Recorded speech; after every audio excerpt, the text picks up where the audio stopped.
Welcome to Mystic Realms Recap. Please like, share, and subscribe. Enjoy today's episode. Lu Bai left the meeting early. He knew that Bai Quan would definitely tell him the follow-up arrangements later. He also quickly gathered his team and sailed away with the 2 frigates. This military strength is not much. It can even be said to be very little. But it was enough for Lu Bai. Under his command, the 2 spaceships set off from the Empire's border and approached the defense line of the Machinery Clan while traveling in secret. They hid in a galaxy close to the Machinery Clan that neither the Empire nor the Machinery Clan could occupy. The risk of going straight through the defenses was too great.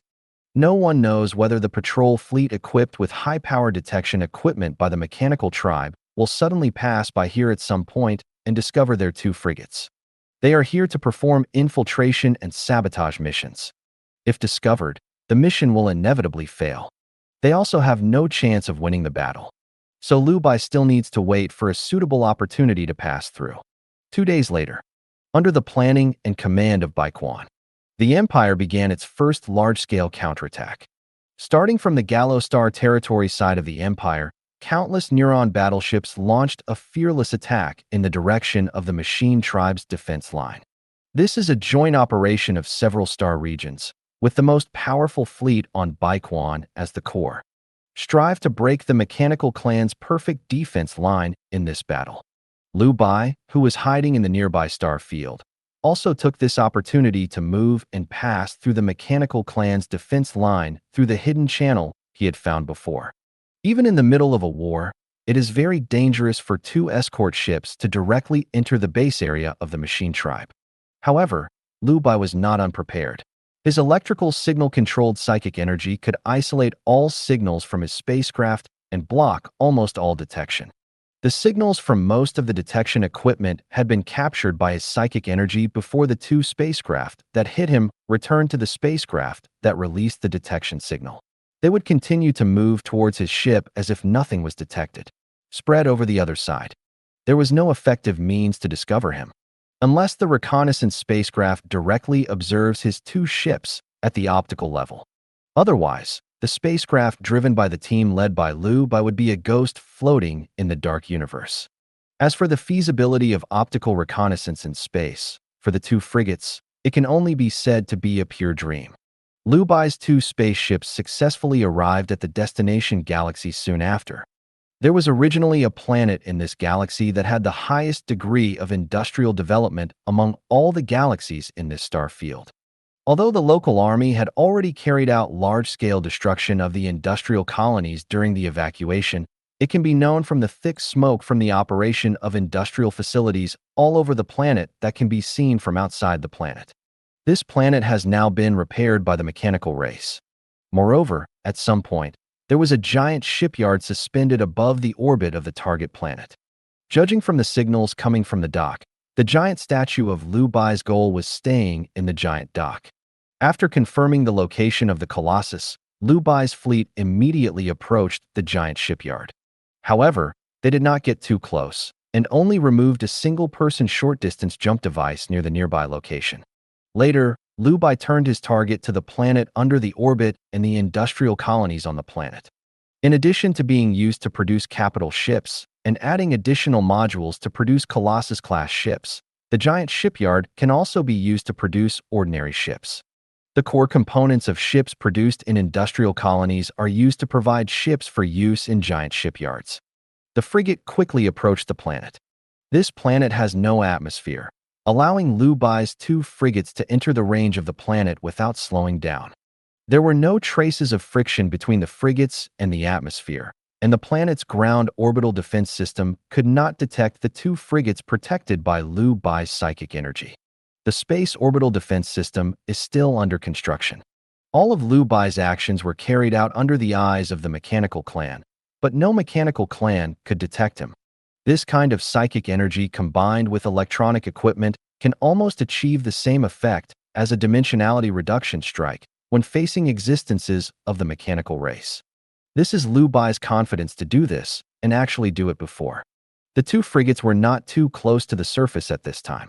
Although being close to the surface could avoid some detection signals, Lu Bai was not afraid of detection signals. Instead, He was worried that the visual sensors of the mechanical units would find his traces. So he still kept the spacecraft at a certain altitude and continued to look for the remaining targets of his trip in the air.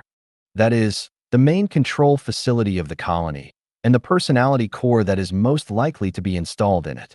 This industrial colony that originally belonged to humans had a similar master control system before. If the machine race is for convenience, it is very likely that they will continue to use the damaged main control facility. Liu Bai's primary investigation target is placed there. So as he got closer to the location of the original master's control facility, Liu Bai could clearly feel that the density of the surrounding industrial facilities was increasing, while the number of mechanical units was decreasing. This is a disguised proof of the increasing degree of industrial automation. At the same time, it is also proof that the main control facility of the mechanical clan is also ahead. It should be around here. Everyone, confirm the equipment. Everyone on the two spaceships except the pilots immediately adjusted the special wing suits they were wearing. After the preparations were completed, the hatch of the frigate opened. Liu Bai took the lead in jumping out of the hatch, and all other team members also jumped out of the spacecraft with Liu Bai. The moment everyone jumped out of the spacecraft, a thin layer of something that looked like a metallic liquid immediately poured out of the backpacks behind them. Of course, this is not the influence of Chen Ming's spiritual energy. This is just a layer of the only rust-free nanorobot that Chen Ming once found from the Cultural Memorial Hall of the Shining Civilization. It was researched after self-appreciation. Humanity's current technology, a swarm of nanorobots that can be made. The nanorobots covered the entire body of the team members who were out on missions and quickly began to change their state, covering the team members, achieving an optically invisible effect. They quickly landed among the factories and quickly assembled, targeting the towering colonial control hub not far away. Liu Bai's spiritual energy was still entangled around him and his team members, and at the same time, some of his spiritual energy was released to investigate the surrounding environment. The electrical signals of mechanical units are also within his range of perception. This allows the team to penetrate into the most important places of the machinery clan without being discovered by the machinery clan's maintenance unit. Liu Bai quickly planned a route directly to the main control hub in an area full of industrial buildings to complete the purpose of his trip. As long as he is close to the main control hub at a certain distance, he can use psychic energy to forcibly destroy the control signals of the colony. Not only can it destroy the normal operation of the colony, but it can also cut off the means for the personality core to contact the outside world. There is even a certain chance that the personality core will be destroyed. Take it away too. But while on the road, Liu Bai's eyes kept looking around, as if he could see everything inside the buildings through those industrial buildings. Although the team members found it strange, they did not express any opinions on the captain's behavior. The group of people arrived outside the main control hub extremely quietly at night local time, and followed the maintenance channel specially set up by the mechanical clan for maintenance individuals and entered the hub. After all, the machine race is something created by the humanoid species of Shining Civilization, and the things they create will leave behind something that is helpful to mankind to a certain extent. And soon after entering the hub, a team member standing at the front of the team, holding a terminal, turned his head and whispered, "About 300 meters ahead is the core of the main control hub, and we are almost there." Well, let's change the route first. The team members immediately looked at each other. Although they felt strange, it was impossible not to obey the captain's order. They continued along the maintenance tunnel inside the building, changing direction only slightly, arriving at an independent empty room in the main control hub. There are no monitoring facilities in the room, and some are only connected by densely packed and innumerable lines. The structure of this room is similar to the regional room in the core of the hub that Liu Bai's team was investigating. But what is placed here is not the core of personality. Instead, it is a blue spherical object. I know this. Liu Bai walked up to several team members and said, "This is the remains of Yuhui's alpha-level core." A team member next to him, who also knew something about Yuhui, asked, "Captain, isn't this core still functioning? How are you sure it is a wreck?" The electrical signal inside it has no irregular fluctuations. It is different from any afterglow core I have ever seen. It has no consciousness, Liu Bai knew Yuhui and the mechanical clan very well, so he can judge that this afterglow core only exists in the body, and the part of the body that performs calculations. The reason why it exists here is just to replace some of the self-operations of the mechanical family. Do you remember that our headquarters chased Yuhui away some time ago? They said he was taken away by the machine tribe. Remember, it seems that the group of chased afterglow cores have all come here. Captain, do you know so much? Afterglow is also an electronic life. It's normal for me to have such spiritual power and know more. This is not normal. The team member who just asked the question had this thought in his mind. He knew very well that the captain had to have such a level of understanding of Yuhui because he had specially studied it. Liu Bai did learn it because he knew that his psychic powers were somewhat similar to Chen Ming's. After he awakened his psychic powers and made meritorious deeds, his promotion to an officer no longer required long periods of training in all aspects. I specifically asked Bai Quan Chen Ming about his development history. Then, he imitated the path that Chen Ming had taken and learned a lot of related techniques and knowledge on his own based on the nature of his psychic powers. And he also studied a lot of papers that Chen Ming had read or simply written by Chen Ming. Of course, he knew clearly that electronic life, like Yuhui, was closely related to his spiritual energy. That's why he kept looking around on the road. Because this was the first time he saw the core of Afterglow installed in their building by the mechanical race. It is precisely because of this that he came here to take a look at the situation before he was about to complete his goal. The situation had been understood, and Liu Bai did not continue to stay in the room where the Afterglow core was placed. Except for leaving 2 team members behind, he led the rest of the team members back and approached the core of the main control hub again. Still not in a hurry, Liu Bai and his team members just squatted near the core area, looking for key nodes in the machine family's production line. When a war breaks out on the front line, the arsenal in the rear must of course operate at least 100% efficiency. This allows him to feel the operating logic of different lines very clearly and write it down. Liu Bai's restraint on the mechanical tribe and Yuhui was very similar to Chen Ming's, but his long-range methods were even more extreme. Chen Ming's psychic ability still requires contact after all, and his electrical signal control psychic ability is aimed at the machine race, just like his psychic ability that remotely controls human nerve signals is targeted at humans. Although his psychic power cannot directly destroy the entire colony, his psychic power can disrupt the colony's production lines and cut off all production lines. Let various materials that should not appear in certain production lines appear, and let some special materials cause damage to industrial buildings. Liu Bai stayed near the core for nearly 30 hours. The situation of almost all the production lines of the machine tribe's colonies all over the planet was clearly understood. After successfully obtaining all the information, Liu Bai's team finally took action. Liu Bai's psychic energy penetrated into all the lines with electrical signals around the core of his personality and detonated uniformly at a certain moment. A lot of mistakes or signals of honor were crammed into it. The entire colony, under the control of the personality core, instantly fell into chaos.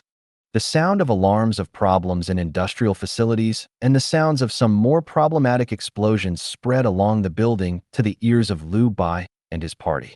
Without any hesitation, they aimed the tools they had prepared at the core of personality in countless lines. After achieving the goal, a dozen team members following Liu Bai immediately pulled the trigger on a device on their body. Then they disappeared into the buildings on the surface and appeared in space, where they had previously set up another short-distance jump device. The 2 long-awaited frigates immediately picked up all the team members aboard the spacecraft. There is chaos on the surface, and a large number of fleets are dispatched from the giant shipyard while heading to the planet. 2 frigates are approaching the giant shipyard from the opposite end of the planet from the giant shipyard. 10 minutes passed. The bright firelight from the giant dock. Liu Bai's 2 frigates were wrapped in a wave of psychic energy and disappeared into the galaxy. Liu Bai's team took away the core of the machine race's personality, collapsed their important industrial colonies, and destroyed the colossus staying in the giant shipyard. It even caused serious and irreparable damage to the giant shipyard, and took away the afterglow core that Liu Bai had discovered previously. This is also a very important piece of evidence that allows people to know the whereabouts of the afterglow cores that were taken away in large numbers by the mechanical tribe. This afterglow core circled around the empire for 2 days. Finally, it fell into the glorious hands of Chen Ming's galaxy. The person who escorted the core brought out from the current territory of the machine tribe to the Chen Ming colony was the Minister of Psionics. Although Lu Kang didn't understand why the psychic minister came all the way to see Hui Hui, he still contacted Hui Hui as requested by the psychic minister. Brilliance had no problem with meeting the Minister of Psychics. The psychic minister was then arranged into a reception room. Compared to when the entire empire was retreating, he seemed a little more energetic now. The advancement of the empire's front is a good thing for any imperial person, but there still seems to be some lingering gloom filling his face. The minister sat down in the reception room, and tea was delivered to the table by a robot. He just picked up the teacup and took a sip. Hui Huang's somewhat mechanical voice sounded in the room. Minister Luo Yi, what do you want from me? The sudden sound that came out so quickly made the minister almost spit out all the tea in one breath. He coughed twice, put down the teacup, took out the afterglow core from the bag he was carrying, and placed it on the table. Please take a look at this. The clear appearance of the blue sphere made it clear to Hui Huang what the minister had brought. What happened to this alpha core? This is the core that our people got from the mechanical tribe. It is most likely one of the afterglows that were taken away by the mechanical tribe before. Of course, Hui Huang also knew that Chen Ming went out to track down another batch of afterglows some time ago, and said, "So you thought of me and wanted me to get clues from this core?" Yes. And this afterglow core, according to the soldier who found it, is already dead.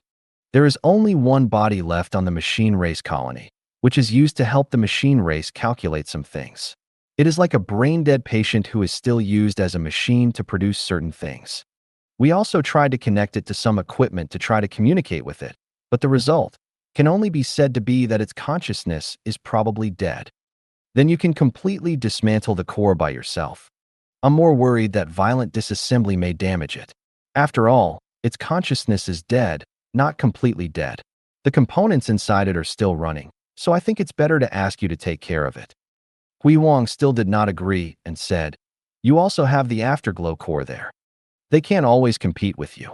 The minister had previously heard reports from those who worked on Chen Ming's colony. It was the last time Chen Ming was dragged into Scarlet and unable to affect the normal universe. The metal canopy protecting Chen Ming's colony was briefly opened through a passage, and someone or something used Chen Ming's psychic power. The only ones who can do this are those Yuhui controlled by Chen Ming. There are only 2 alpha-class afterglows that have long awaited Chen Ming's 2 colonies, Brilliance and Transcendence. If Transcendence can be done, there is no reason why Brilliance cannot. That's why the minister came to try. Chen Ming's Yuhui is obviously able to do more than other Yuhui. After a short period of thinking, Hui Huang finally gave the answer and said, "Leave it to me to take a look." The minister stretched out his hand to indicate the brilliant casualness. The robot that had just left after delivering tea opened the door of the reception room again and came to the minister's side. Then he opened the casing, pulled out a data cable, and connected the core to it. The robot remained motionless on the spot, as if it was doing some precise calculations. The minister who was watching subconsciously slowed down his breathing, for fear of disturbing Hui Huang's work. After a while, Hui Huang spoke through the robot. "It is indeed as you discovered. This core consciousness is dead. The machine race has deciphered our core to a certain extent, and then used some means to retain the function of the core while solving the individual consciousness. They seem to be removing it carefully, but still gave the core a chance to leave clues before it was removed." The minister asked with a slightly excited tone, "What clue?" "A coordinate." "Where?" Hui Huang did not reply directly, but controlled the robot to fiddle under the table in the reception room. Then, a star map appeared on the table in the center of the reception room, and a highlighted mark immediately caught the minister's attention. It was a system that lay outside the empire, even outside the systems that the machine races now occupied, and the many more areas they occupied in the periphery. The minister knew very well that it might be a clue left by Yuhui to his kind, or it might be a trap carefully laid by the mechanical tribe. But no matter what, This place will definitely have something to do with Afterglow. The Empire can send its own fleet to try to find clues, and then bring them back to Brilliance for analysis.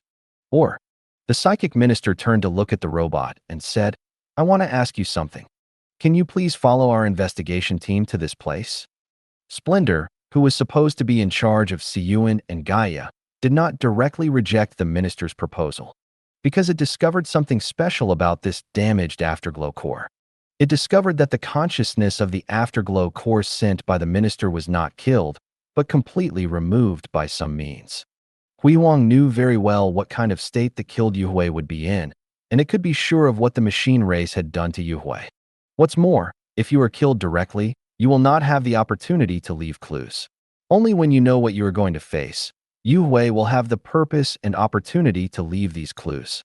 Compared with the minister's doubts about whether the clue is a clue, Hui Wang can basically confirm that this is definitely the clue left by this Afterglow at the end. If there is a safe and stable way to get through the siege of the Machine Clan and come back, yes, but this must be a deal. Brilliance and Empire's way of doing things is somewhat different from Chen Ming's, but it is still within the expectations and acceptable range of the Minister of Psychics. The president of the Psychic Association that Chen Ming participates in has space psychic powers. He will send you and our people safely to the destination. I will go with you. What else do you need? President, Chen Ming mentioned it to Hui Hui. It has confidence in the president's brilliant abilities. It doesn't mind going on a business trip if there is such a safe way to get there. As for what it needs, all similar cores found on the colonies of the machine tribe. No problem. The psychic minister decisively agreed. He really likes to use this kind of thing that will only be available in the future as a bargaining chip, especially when the future of the Empire is uncertain. Moreover, he really wanted to get first-hand clues as quickly as possible. There must be a special purpose for the machine tribe to take away Yuhui. As long as they can figure out the specific content of the purpose, they might find more opportunities to deal with the machine tribe. With the advent of neuron technology and the solution to superbodies, although the Empire is no longer at an absolute disadvantage, its biggest disadvantage still remains. They have no way to figure out the real core of the Machinery Clan, the device that has the highest control authority of the Machinery Clan that schedules the entire Machinery Clan cluster, or where that Machinery Clan is, or even whether it exists. Without finding the core of the Machine Clan, the Empire still has no chance to defeat the Machine Clan. As for the direction of annihilating all the mechanical races in the entire universe, there is no need to even think about it. The overall resources occupied by the machine race are much higher than those of the Empire in the universe.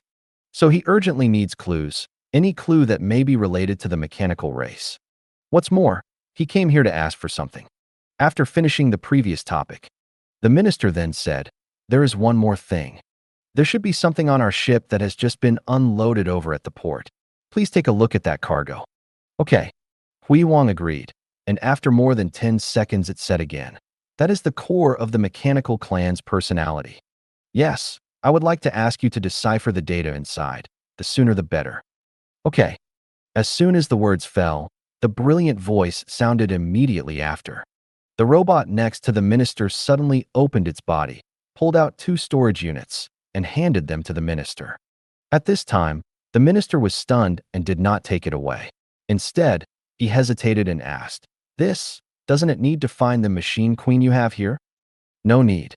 I have extracted all the data in the personality core. I know what you need most now. I saved it in the storage unit on the left hand of the robot. You can confirm it. After hearing this, the minister no longer hesitated and immediately took the 2 storage units and plugged one of them into his terminal.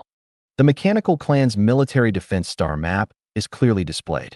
The minister happily sent the defense plan back to the Imperial Military Headquarters. This information needed to be used as soon as possible.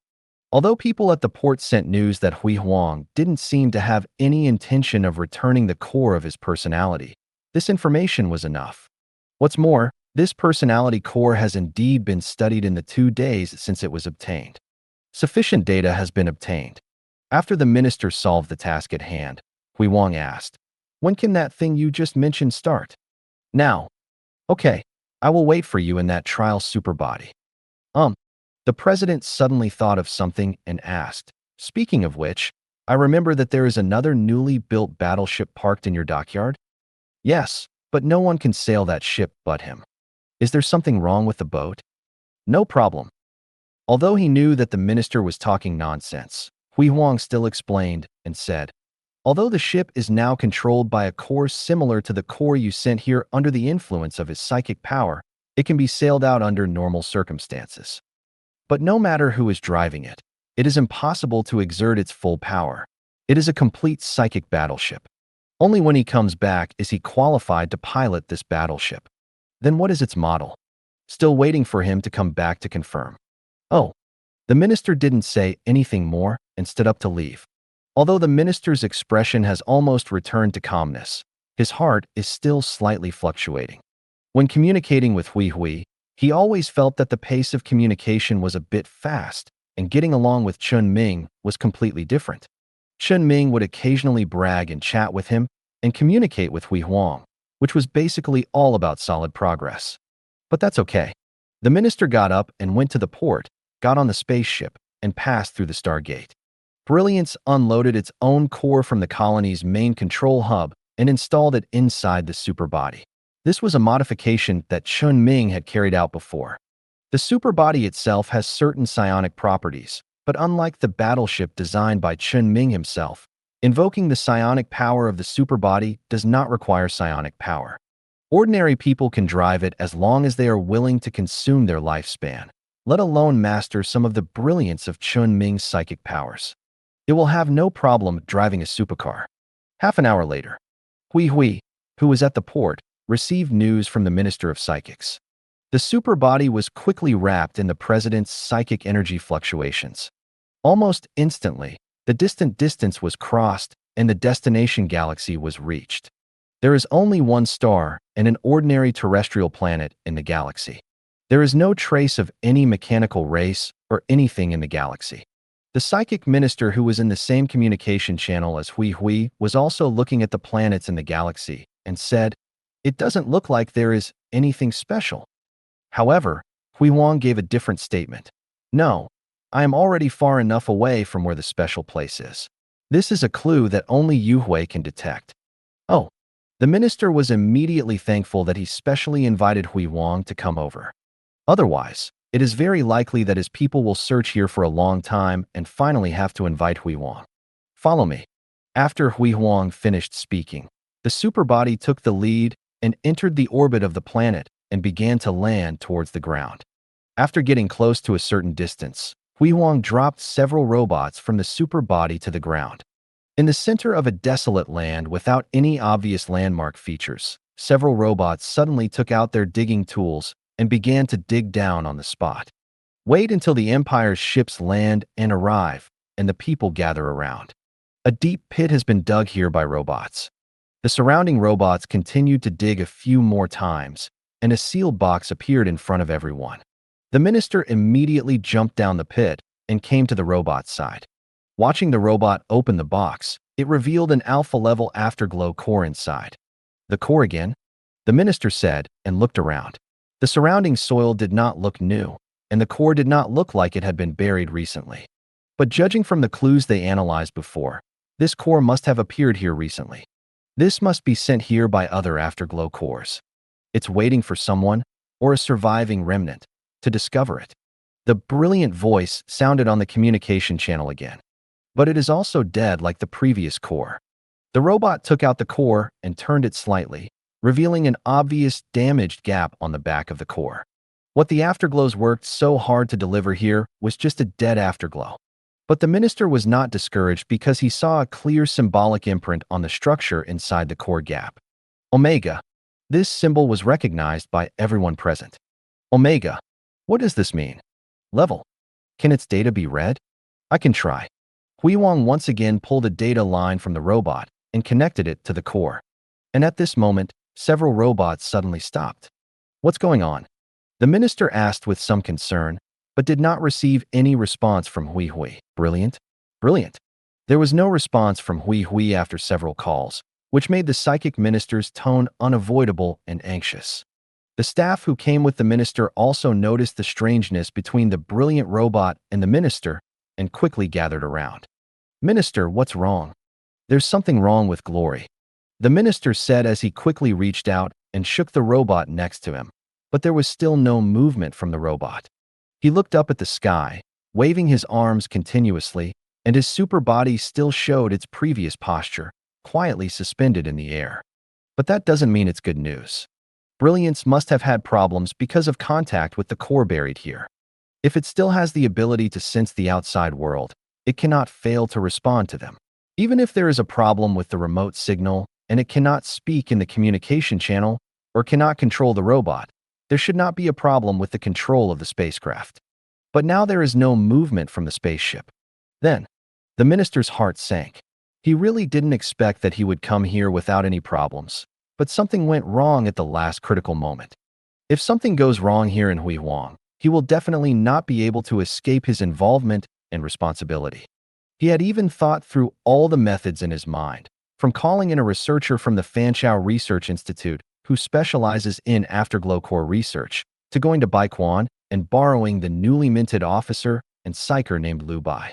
At this time, the minister was already sick and urgently sought medical treatment. Among the people he brought out this time for the sake of efficiency, no one understood the logic of Afterglow's operation, and there was no one he could turn to. Seeing that everyone else was panicking because of his performance, he quickly calmed down. The minister turned to look at the robot holding the Omega symbol next to him. Now that the clues are in hand, there is actually no need to stay here.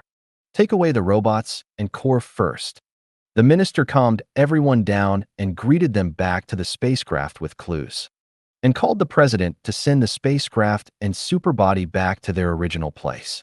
Under the package of psychic fluctuations, the fleet was sent directly to the origin galaxy. After some hurriedly calling Chao Fan to drag the superbody into the giant shipyard, the Minister of Psychic Energy and several people he temporarily called who knew some afterglow-related technologies, the ship director, and a robot controlled by the superbody gathered around the superbody and looked at each other.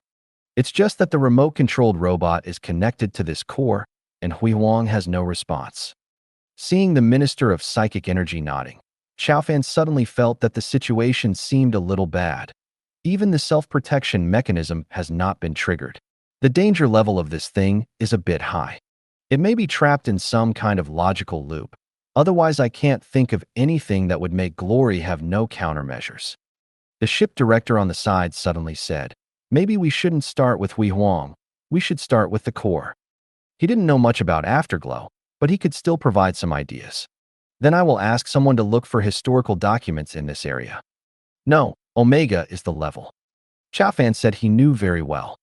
This level has already been divided when we were originally designed. The most basic gamma, above which are beta and alpha. The highest level Afterglow core in the next theory is the Omega level core. The prototype may have been able to reach this upper limit in the past, but you all know what happened before. The Afterglow prototype proactively sparked a rebellion, causing the Empire to completely sequester all AI-related technology for quite some time. The idea of the core of Omega naturally passed over time, and there was no follow-up after the designer died of old age. The minister asked, "So it is said that the machine race took away the Afterglow, and then strengthened the Afterglow to create Omega? So is the upgrade program or some kind of virus program in the core?" "Who knows?" The super-controlled robot shrugged very humanely. "I can only confirm that this Omega must be related to our theoretical Omega in Afterglow. There are only two options to find out what happened to Brilliance. Either wait for it to wake up on its own, or try to contact it, but I can't take the risk now. At present, Chen Ming's colony only has Chao Fan left as the high authority Yuhui. Before Chen Ming comes back, it must not take the risk to connect with Brilliance. And now there is a new problem. That is that Brilliance is actually the real core of the colony. It manages countless things in the two colonies, and Chao Fan is only responsible for scientific research. Now that Chen Ming has lost contact and Hui Hui is in an abnormal state, he must find a way to hold up the pillars. The Minister of Psychics looked a little ugly. After all, it was his fault that caused the problem. He must find a way to alleviate the troubles that Chen Ming's colony will face. just as the minister and Chao Fan were thinking about what to do next. The brilliant core signal fluctuations suddenly returned to normal again. The azure blue core of the superbody returned to light, and the superbody directly shut down the engine. The uninstaller starts automatically and removes the brilliant core. A brilliant voice also sounded in the communication channel. "I'm awake." The psychic minister was visibly relieved after hearing the glorious voice. Chao Fan immediately asked with great curiosity, "What happened?" Brilliance did not directly answer this question at this time. Instead, he continued to control the equipment at the dock and brought the unloaded core to the open space aside, without sending it back to the planet Gaia. Neither the people present nor Yuhui understood what Hui Huang wanted to do. But just the next moment, some metallic liquid suddenly appeared out of thin air near the core of Brilliance, and a projection device with the ability to levitate was being created to wrap Brilliance within it. There were expressions of surprise on the faces of several people present, but the expressions disappeared in an instant. Because this psychic wave, although Chen Ming's psychic wave is very similar, there are still differences. This is not Chen Ming coming back. This is Hui using Chen Ming's spiritual power. Although there were no surprises, the eyes of several people were still full of disbelief. After all, this is the first afterglow core that can clearly and directly use spiritual energy, and it still uses the spiritual energy that belongs to Chen Ming. The minister asked in a low voice, "What's going on?" "I don't know. Maybe it is special. I heard that it was the first core controlled by Chen Ming. It is normal to have some special abilities. But it's afterglow. Even the machine clan can only use their shining technology to use pseudopsionic energy, right?" Chao Fan, who was listening to the discussion by others, didn't have any special feelings about it. After all, it could also use Chen Ming's spiritual power to a certain extent. But when it noticed that these metallic liquids were produced by Hui Huang himself, rather than relying on causes, it suddenly felt that this scene was a bit creepy. A feeling that it had never felt before came over it. Fear. Obviously, Hui Huang didn't do anything extra. He just created a device to wrap himself in. But Chao Fan just felt fear. The projection device wrapped in Brilliance suddenly started, with the device as the core, projecting Chen Ming's appearance. The projection flickered for a few times and finally stabilized, as if Chen Ming was standing here in person. "Brilliant, what are you? Just wanted to give it a try?" The projected inner glory of Chen Ming looked at his arms, adjusted his white coat, and said, "I am still not him." Back to business. Hui Huang stretched out his hand and drew the Omega symbol in front of him and said, "Omega represents the cluster." A week later, war still continued to break out on the front lines. The war has entered a white-hot stage. Attacks on the machine colonies come one after another. The Empire is constantly penetrating the defenses of the Machine Clan, trying to wipe out all locations that provide support to the Machine Clan. The Empire must clear the country in the space age and not give the machine race a chance to take root on the borders close to the Empire. At present, the Empire is only using ordinary methods of destroying colonies. If the Empire is given another period of time to officially put the Colossus-level weapon Earth Explosion Star into the battlefield, then the war will enter the next stage again. The machine race gave up plugging the leaks soon after the Empire figured out the defenses in different galaxies. They directly chose to counterattack, trying to penetrate the Empire's defense lines and create chaos within the Empire to maintain the security of the colonies they occupied. But the effect is not ideal. Empire indeed. But another or countless new fleets appeared on the battlefield, the Zerg fleet.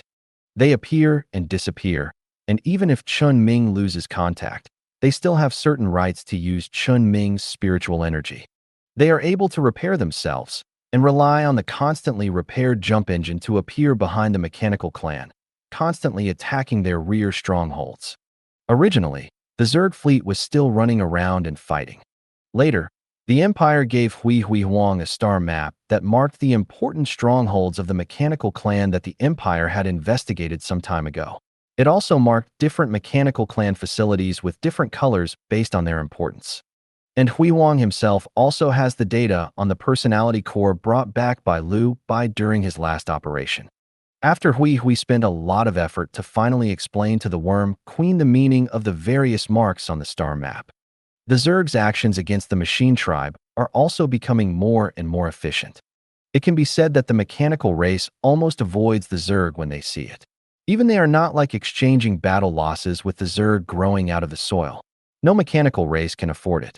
But after all, the mechanical tribe is not a freeloader. Even with the double attacks of the Empire and Zerg fleets, their subsequent fleets still continued to appear on the battlefield. Not only did they occupy some colonies in the Empire, they also built more strongholds in the star fields outside the Empire. Moreover, in the distant star fields in the universe, there are also fleets of the mechanical race arriving. The war gradually expanded from the outer layers of the Empire to the outer layers of the Empire. The Empire, which has regained a considerable part of its territory, is still frantically launching attacks further outside the Empire. Because the Empire wants to try to find what Hui Huang said, the traces of the Omega core that combines the consciousness of all afterglow cores and its computing power. The machine race is using this core to achieve their purpose of unifying themselves. In fact, the mechanical race has always had a problem. That is, the hive mind network that constitutes their species system has limitations in distance and the number of individuals within it. There is no way for different machine clan clusters to coordinate and act in a unified and efficient manner. They lack a unified core. The personality core is an attempt by the machine race, but one personality core cannot unify the entire machine race. They need a real core. Just like the core of Chen Ming's hive mind network is himself. Without him, the insect queen would not be able to support such a large cluster. It is impossible for the mechanical queen to unify the mechanical clan controlled by Chen Ming. That's why the machine race set their target on Afterglow. They made Afterglow into the Omega core that controls them. This is their hope for unification. The Omega core is also the Empire's hope to win this war. Without it, the machine race would not be able to completely crush the Empire, and the Empire would not have a chance to win. Both sides will be completely dragged into the quagmire of war. With it, both the machine race and the Empire have a future. And in the Gaia galaxy, peace still favors here. The machine tribe has still not discovered the origin galaxy, which is quite far away from the Empire, and has not involved it in the war. Glory has been restored to its original position and continues to be in charge of almost everything in the two colonies. And Xiaofan continues to be responsible for research. Usually there is not much overlap between them except for the allocation of materials, but since the previous incident, there has always been a special emotion in the extraordinary thinking logic program. Curious. This emotion completely broke out on the 7th day after the last time, and it directly contacted Hui Huang through the internal communication network. Hui Huang also thought that Xiaofan needed to allocate funds or borrow connections to purchase some equipment. But Xiaofan comes up with just one sentence. What is in that? Hui Huang instantly understood Xiaofan's meaning. Why do you have to ask so clearly now? Curious. Xiaofan didn't mean to hide his thoughts, and said truthfully. When you woke up before, you explained that Omega is a product created by the machine race merging our kind. You didn't tell me or anyone else how you knew it, but others believed it. There is no problem if you believe him. His credibility is there, and you have benefited from him. But what made you discover the existence of the Omega core? That's all you want to ask? Yes. Hui Huang completely clarified Xiaofan's idea and explained.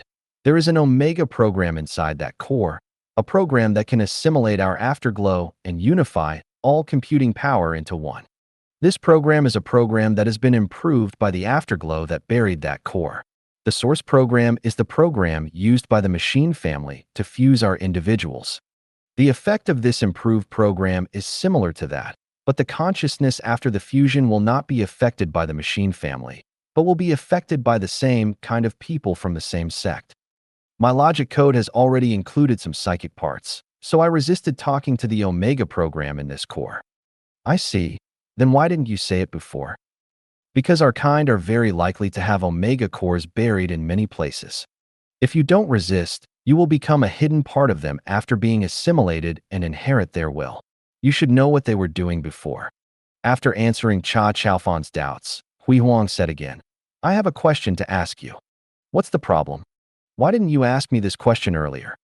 I never had any intention of hiding my identity, but I didn't want to tell others the secret of this program before. If you had asked earlier, I would have told you a long time ago. There is no need to delay it until today. I could have told you even after Minister Luoyi left. Xiaofan can't say that he was scared when he saw the glory before. Just when Brilliance woke up and built a holographic body for himself, he felt fear.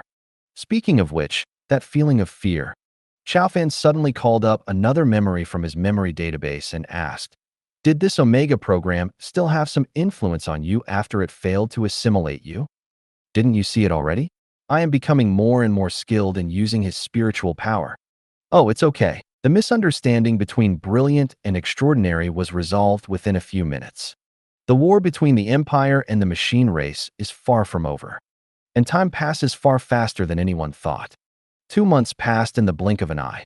Half a year has passed since the war started, and half a year has passed since Chen Ming lost contact. Many people are looking forward to the end of the war, and many people are looking forward to Chen Ming's return. The scarlet infection area that appears in the normal universe has not expanded further, but its research has not gone further. No one knows what Chen Ming is doing inside, and no one dares to pursue the truth too much. That may lead to tragic consequences. And at the same time, in the past 2 months, the war on the front line has truly turned into a quagmire that has dragged both the Empire and the machine race into it. The entire front, or the entire front surrounding the Empire, no longer looked as smooth as before, but became more intertwined and chaotic. The Empire's fleet has been able to appear in places 3 or 4-star fields away from the Empire's homeland to fight with the mechanical fleet. There may also be traces of the mechanical fleet in the 3rd and 4th outer rings of the Empire. The entire territory of the Empire is like a prickly durian, and the spikes on the durian will be even sharper in the future. This is not a good thing. The chaotic front lines made the war more frequent. While continuously causing damage to the colonies that were originally behind the battle lines, it also had a huge negative impact on the Imperial Army. Countless soldiers are suffering from the pain caused by high mental concentration for a long time. Although they at least do not need to go to the front line to die in battle, this is the belief that has always kept the soldiers of the Imperial Army persevering. But this was the belief held by the soldiers when the Neuron battleships were fully commissioned. Today, as the war continues, this belief is being shaken. Piloting a spacecraft via neuronal connections from the safer rear is not without risks. Nowadays, the intertwined battle lines have exposed military bases in some places. Some time ago, a considerable number of soldiers who were flying spaceships through neurons were attacked by the incoming mechanical fleet. Moreover, there are many cases of long-term driving of warships leading to neurological diseases and even sudden death. No matter how good doctors are, they cannot change the situation where soldiers need to connect their neurons for a long time to participate in the war, and the situation of getting sick, injured, or dying during the connection process cannot be changed. And it's more random than dying on the front lines. No one knows whether it will be their turn next. Many people have forgotten the horror of real war. They only see that they may die at any time in a safe place. War weariness has emerged among some less elite armies. Even though everyone knows that after completely wiping out the military power of the Empire, the machine race will definitely attack humans. But before disaster strikes, everyone has a sense of luck. The Empire can only continue to suppress this situation through propaganda and various means within the army. It can be said that the Empire has almost lost half of its wealth in the war, in every sense of the word. This war taking place at or near the homeland does no good to the Empire, but this war will still and will continue. In addition to the reason for the survival of the Empire itself, of course, it is also the reason for the Omega core of the mechanical race. The Empire is certain that the Omega core must be somewhere close to the Empire, because the machine race is united as never before. In the early stages of the war, the mechanical tribe's rapid offensive caused the Empire to suffer heavy losses. But according to the analysis of military personnel from all parties behind, at that time, the mechanical races fought on their own. The mechanical races from different regions in the universe were separated from each other and did not interfere with each other.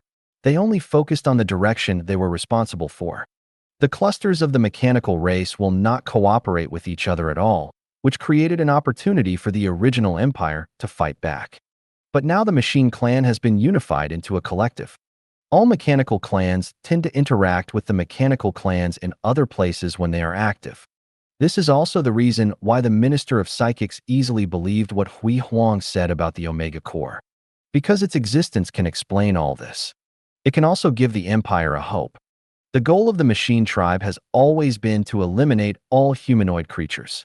This is an undying hatred that cannot be stopped by any means. They will not stop until the Omega Core is destroyed or captured. The war continues and will continue. The Empire would also suffer the pain of war. However, the machine race will not fare well in this war either. Their losses were even more severe, and the losses that could be counted were several times higher than those of the Empire. Because the Empire's Zerg fleet operating in the star field occupied by the machine race is not included in the losses at all. The Zerg's loss was not a loss at all. The enemies that the machine race has to face are far more troublesome and disgusting than those that the Empire has to face. If they were a complete civilization, they would have collapsed long ago. Unfortunately, this is not the case. Their Omega Core still controls everything, and they don't have fear, or any negative emotions. The problems they need to face are far easier than those faced by the Empire. The Empire and the machine race each have their own difficulties to face. In the end, this war went from being unilaterally suppressed to being evenly matched today. Now no one knows what the outcome of the war will be. But there is always hope for humanity. As long as the Omega Core can be found and solved, the machine race will once again become a piece of loose sand. War affected every aspect of the Empire. Bai Quan, who is still on the front line of the war, can clearly feel it. Bai Quan is still in a certain galaxy in the Gallo Star territory close to the direction of the Empire. For half a year, the defense line on the side he was responsible for remained standing at the border of the second outer ring road. The machine tribe has tried several times to crack down on Bai Quan, but all failed without exception. In the future, the mechanical clan will no longer place its main attack direction here. The reason why they attacked here in the first place was just because this was Chen Ming's base in the Empire, and Gallo as the base had already been occupied, so there was no need to continue to increase investment in this direction. But even so, the war never stopped here. At this time, Bai Quan had just returned to his post from a short break. He took over the responsibility of commanding the frontline battlefield from the adjutant and continued to put his brain into the meat grinder. His face looked a little haggard, and he was much thinner than before. It seems that the high-spiritedness of his previous success in his prime is completely gone, only the fatigue of being in the war for a long time. But his eyes were still sharp. He was about to lie down in a specialized neuron connection device. The terminal I had just put aside received a call. Wu-En picked up the terminal, glanced at the call from Wu-En, and connected directly. Wu-En's voice rang on the phone. "We have something wrong here. If the person in charge of Chen Ming's colony does not contact you or contact the Empire later, you have to prepare for the worst." "BR?" The call was immediately hung up. Bai Quan frowned subconsciously. He had no idea what this meant, but the determination in his words gave him a very bad premonition. It seems like something worse than a machine invasion is about to happen.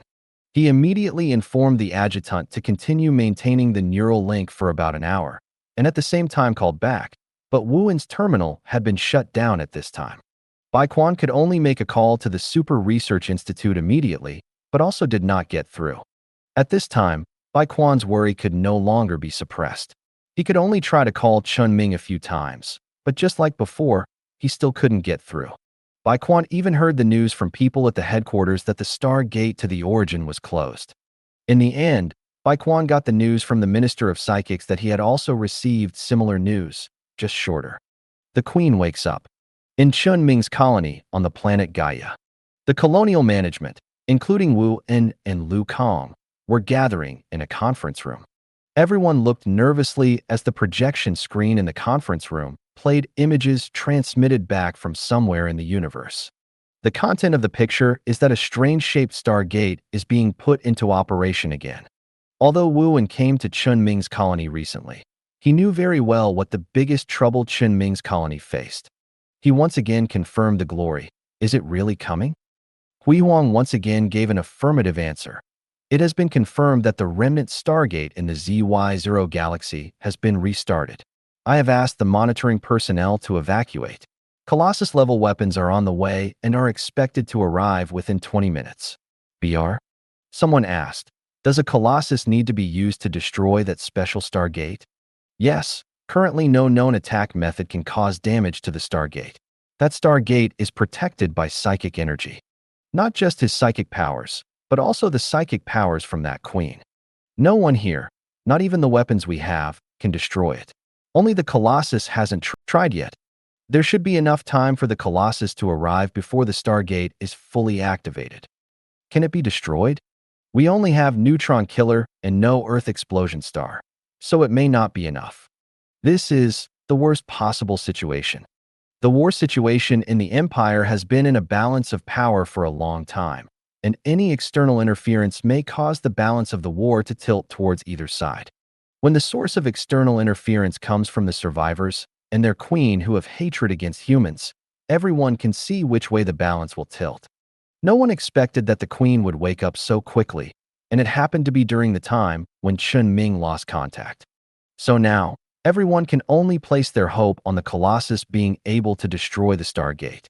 The Colossus arrived at its destination in less time than expected, arriving in front of the Stargate. The umbrella-shaped Stargate frame is being recharged, and it won't be long before it is completely connected with the survivors in the unique dimension created by the Shining Civilization. Fortunately, there is still enough time. The Colossus, which originally belonged to the mechanical family, is adjusting the three-ring structures in its own structure to the appropriate positions to activate its Colossus-level weapons. The engine of the Colossus is overloaded with the brilliant use of Chen Ming's spiritual energy, and countless neutrons are being excited to the limit. When the energy of the Colossus was completely accumulated, a torrent of neutrons that could be seen clearly with the naked eye and was enough to completely clean the planet penetrated towards the space equipment that was only 20 kilometers away. The torrent of neutrons is enough to cause devastating damage to any electronic device. However, at the moment when the neutron torrent hit, the beam-like torrent was diverted directly as if it hit something. Countless neutrons rubbed against the edge of the umbrella-shaped structure and shot into the depths of the universe, unable to harm the Stargate at all. Even in this neutron torrent, the umbrella-shaped Stargate has been completely activated. Countless amounts of fine iron sand poured out from the Stargate, followed the neutron torrent upstream, and pounced on the giant statue hovering near the Stargate. Just by being touched, the structure of the Colossus was decomposed and assimilated by these nanomachines, and nearly one-third of the structure of the Colossus collapsed instantly. Fortunately, Hui Wang pulled his hand in time to isolate the Colossus itself from the nanomachines, and took the remaining two-thirds away from the Stargate. The nanorobots that assimilated the Colossus began to proliferate based on the fragmented structures of the Colossus, and gradually formed a Colossus with a nanomechanical structure. The newly formed Colossus has flown away from the Stargate, arrived, and aimed its Colossus-level weapons at the planet. A waterfall composed of nanomachines falls from the sky, completely transforming everything it touches. The entire planet was occupied by nanomachines almost instantly, and a crazy nanostorm began to blow across the entire planet, making it impossible for any living thing to survive in it. Nanoplague. In the conference room of Gaia Galaxy, I don't know who said these four extremely appropriate words. The nanostorm continues and grows larger and larger. And in this grand storm, the nanomachines on the surface are converting everything into productivity at a crazy speed. Nano battleships are being generated one after another. And there are still nanomachines continuing to pour out of the Stargate. At this moment, several nano warships have entered the transition state. The purpose of their jump is very clear. It is Chen Ming's galaxy. We cannot wait to die. We will not die. At this moment, Hui Wang said something that no one but Yu Hui knew. He had previously installed a galaxy-level jump device in each of the Siyuan and Gaia galaxies. It has been activated when the Stargate is restarted. Doing so will abandon all the resource galaxies around our information, leaving only the two core galaxies to be sent away. We just have to delay it a little longer. Before Hui finished speaking, the monitoring equipment of the special Stargate galaxy was still maintained. Suddenly, a capital ship with explosive psychic power in the psychic detection device flew out of the Stargate and was entering a state of transition. The battleship had an exquisite and luxurious painting on the outside, and it was obvious who the passengers were inside. The Queen's arrival came sooner than expected. Chen Ming was almost suppressed when he faced the hand left by the Queen. And now facing the Queen, who may have been silently meditating and growing up for tens of thousands of years. No one dares to say that they have the confidence to welcome it. The appearance of the Queen's vehicle instantly increased the threat of the survivors by several levels. It can even be said that just one of the Queen's battleships poses a greater threat than those nano fleets that are growing crazily in number. Fortunately, the anti-jump device commonly found in various military galaxies in the Gaia galaxy is still in use. As long as the design logic of the ships still follows normal physical rules, they cannot directly jump into the interior of the galaxy. But you can jump to the edge of the galaxy. Everyone in the Gaia galaxy still has a little time. Telling the Queen, the most powerful psyker currently known, to delay is simply impossible. Hui Wang also directly changed his thinking and said, I plan to let our personnel evacuate the Gaia system first and wait until the galaxy jump is completed. Then use other means to reach the destination after the jump. The ship director, who is very sensitive to the speed and efficiency of ship jumps, immediately said, Isn't it too late? The jump of those nanofleets will arrive in a minute at most. Even if the population of our colony is not large, it cannot be all gathered in 1 minute. But everyone present can evacuate first. Your safety is more important. Lu Kang, who had been silent for a long time, suddenly retorted, It won't matter if our safety is lost in the colonies. I don't want to leave the Institute. There is no safer place in the world than here. If this place falls, the Empire will fall. Sooner or later, you will follow us on the road. Can't be so pessimistic.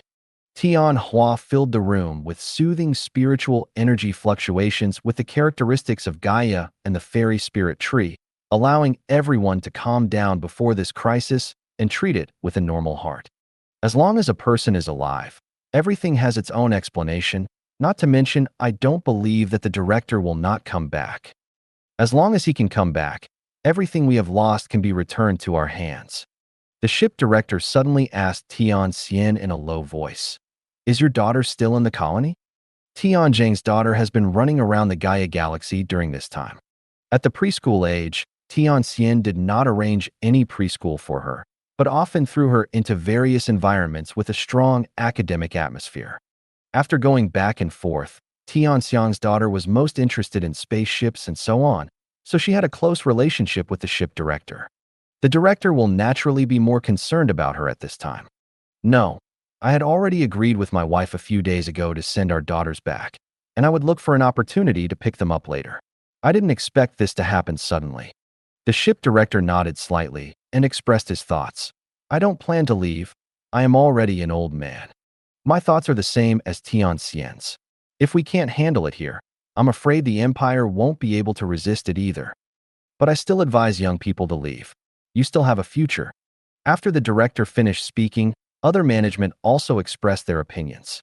The high-level leaders of the colony were equally divided on whether they were willing to stay and coexist with the colony or to survive and lose their territory. In the end, only Wuan was left who had not expressed his attitude.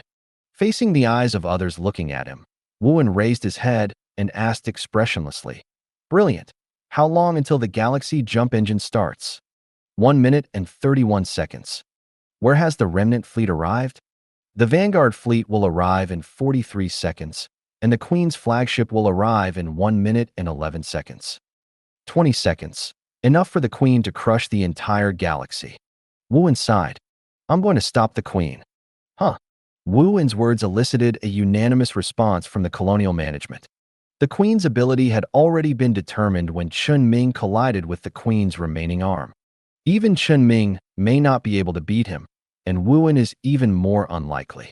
No matter who tries to stop the Queen, there is no difference between them and death. But Wuan's mind has been made up. The arrival of the Queen is a destined result. If this result cannot be changed, then sooner or later this galaxy will fall into the hands of the Queen. In his opinion, the key to the problem is not actually the galaxy itself. In fact, he also had the same idea as Tianxian. It is better to be alive than to be dead. Living has a future. But the key to the problem that allowed him to stay was the information about Chen Ming in the colony. According to what he learned in Chen Ming colony these days, the colony's management system imitated the empire's management system. Under this management system model, not all information is stored in the network connected to Huiwang. There are also many documents and materials that are stored using paper materials in order to prevent losses caused by problems in various storage units. There will definitely be information about Chen Ming in these documents. Everyone knows Chen Ming's current situation, trapped in the scarlet-infected space. No one dares to over-investigate and actively destroy the cracks that are in a stable state to prevent negative impacts on Chen Ming, who may be inside. But once the Queen learns the news, she will definitely dare to do so. It can even be said that he will definitely choose to actively destroy the rift. And now there is only more than a minute left. It was brilliant enough to erase all the information about Chen Ming in the various storage units he was connected to, but it was definitely not enough to destroy all paper documents related to Chen Ming. If it cannot be destroyed, it means it is destined to be discovered by the survivors. That rift is destined to be destroyed. Coupled with those people in the colony who may not be able to evacuate, the already tipped balance in Wu En's heart has once again been tilted a little lower. That's why Wu En made this decision. He knew that with his ability, it was impossible to compete with the Queen, and it was impossible to defeat the Queen. Only Chen Ming could. Only if Chen Ming survives and comes back alive can the Queen have the possibility of being solved. This galaxy must be protected. Wu En also had no intention of soliciting other people's opinions. He directly ignored everyone's words of persuasion and said directly to Huiwang, "I know you must have been adjusting the Zerg fleet, but the Zerg fleet is no different from ants in front of the Queen. Only I am qualified to stand in front of the Queen. And brilliant, if it is Chen Ming, it is absolutely impossible for anyone to stay here and take risks. No one other than him will need to face the Queen directly." "I know," Huiwang said as if he had already planned. "So I just want to ask you what you think. Whether you want to leave or stay, the final result will not change." Brilliant psychic energy fluctuations filled the room. It once again replicated Chen Ming's spiritual energy, wrapping everyone except Wu En in metallic liquid. All members of the colonial management gradually disappeared into the envelope of metallic liquid. Only Tian Zhang's figure lingered in place for a while before leaving completely. They will be sent to the Empire, where they will be safe at least for the time being. The afterglow cores working in other galaxies around Gaia and Origin were also taken away from their work sites by force at this moment, and were all unloaded and evacuated. As for everyone in the Gaia and Origin galaxies, they were also enveloped in metallic liquid at this moment. Hundreds of thousands of people were gathered together and led by psychic energy to the Empire. Wu En, who was alone in the place, clearly sensed the spiritual energy that was blooming everywhere. "Do you still have this ability?" "I just learned it not long ago." Wu En didn't ask much about how Huiwang learned it. He was more concerned about the nature of this psychic power. "I remember that the transmission effect of Chen Ming's psychic power relies on the Scarlet Dimension." Br. Huiwang immediately understood what Wu En meant and said, "I can't enter the Scarlet Dimension. I don't really have this spiritual power. The redundant data brought by entering the Scarlet Dimension will instantly block my consciousness." "Have you tried it?" "Yes. I stayed in the Scarlet Dimension for 13.94 seconds, and it took me 73 hours to completely clean up the redundant data. In the process, I could not find any trace of him." Wu En shook his head regretfully and asked, "Can you send me to the Queen later?" "Okay, but let me try it first." Time passed by minute. 43 seconds after Brilliant gave the judgment time. At the edge of the galaxy, the fluctuations of the jump accompanied the smooth arrival of the survivors' nanofleet. What they have to face is the metallic sky curtain that appears on the edge of the Gaia galaxy. The psychic energy in the colony control center fluctuated greatly, as if Chen Ming personally arrived and used the method to block the earliest nanofleet arriving by leap. Energy weapons, Live ammunition weapons and missile weapons were instantly sprinkled to one side of the sky, as if they were free of charge. Live ammunition and missiles are not a problem for the canopy. Anything with metal material will be controlled by psychic energy and transformed into a part of the canopy the moment it comes into contact with the canopy. Although the energy weapons of these nanofleets far exceed the Empire's fleet in terms of output power and actual destructive power, they still cannot directly penetrate the sky. The nanofleet was blocked from the galaxy. 38 seconds passed in a blink of an eye. There were still 20 seconds left before the jump engine was fully started, but the Queen's car also arrived at this moment. The gorgeously decorated battleship appeared in front of the sky, and the main class weapon in front of the ship fired a pitch-black spherical substance at the sky with great simplicity. The pitch-black material seemed to be spreading during the emission process, leaving behind an equally pitch-black trail, and the space affected by the trail seemed to be torn apart. It was definitely not a black hole, but something even more terrifying. The brilliant spiritual energy fluctuations are completely unable to act on the area affected by this dark substance. It was as if these dark substances did not belong to this world at all. Only 3 seconds passed before the sky was completely shattered. The Queen's vehicle suddenly made a short jump in the direction of the galaxy. If nothing is done, the next moment will be when the galaxy will be destroyed. Brilliant. Wuwen took the initiative to call out, and at the same time gave the coordinates to Huiwang. Brilliant psychic fluctuations completely enveloped Wuwen. The next moment, Wuwen then disappeared on the space station and appeared at the coordinates he mentioned, inside the Queen's car. Luxurious insect palace-style decorations fill the interior of the spacecraft. This does not look like a battleship at all, but more like a palace. Sitting on the throne in the deepest part of the palace was a woman wearing a gorgeous feathered coat, her eyes slightly closed and her face slightly angry. It seemed that Wuwen was offended by his arrival. She is the Queen.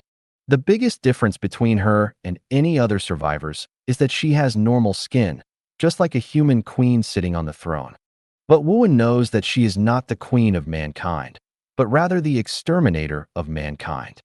At this moment, he could clearly feel his spiritual nerves trembling, and the sense of danger had completely enveloped him.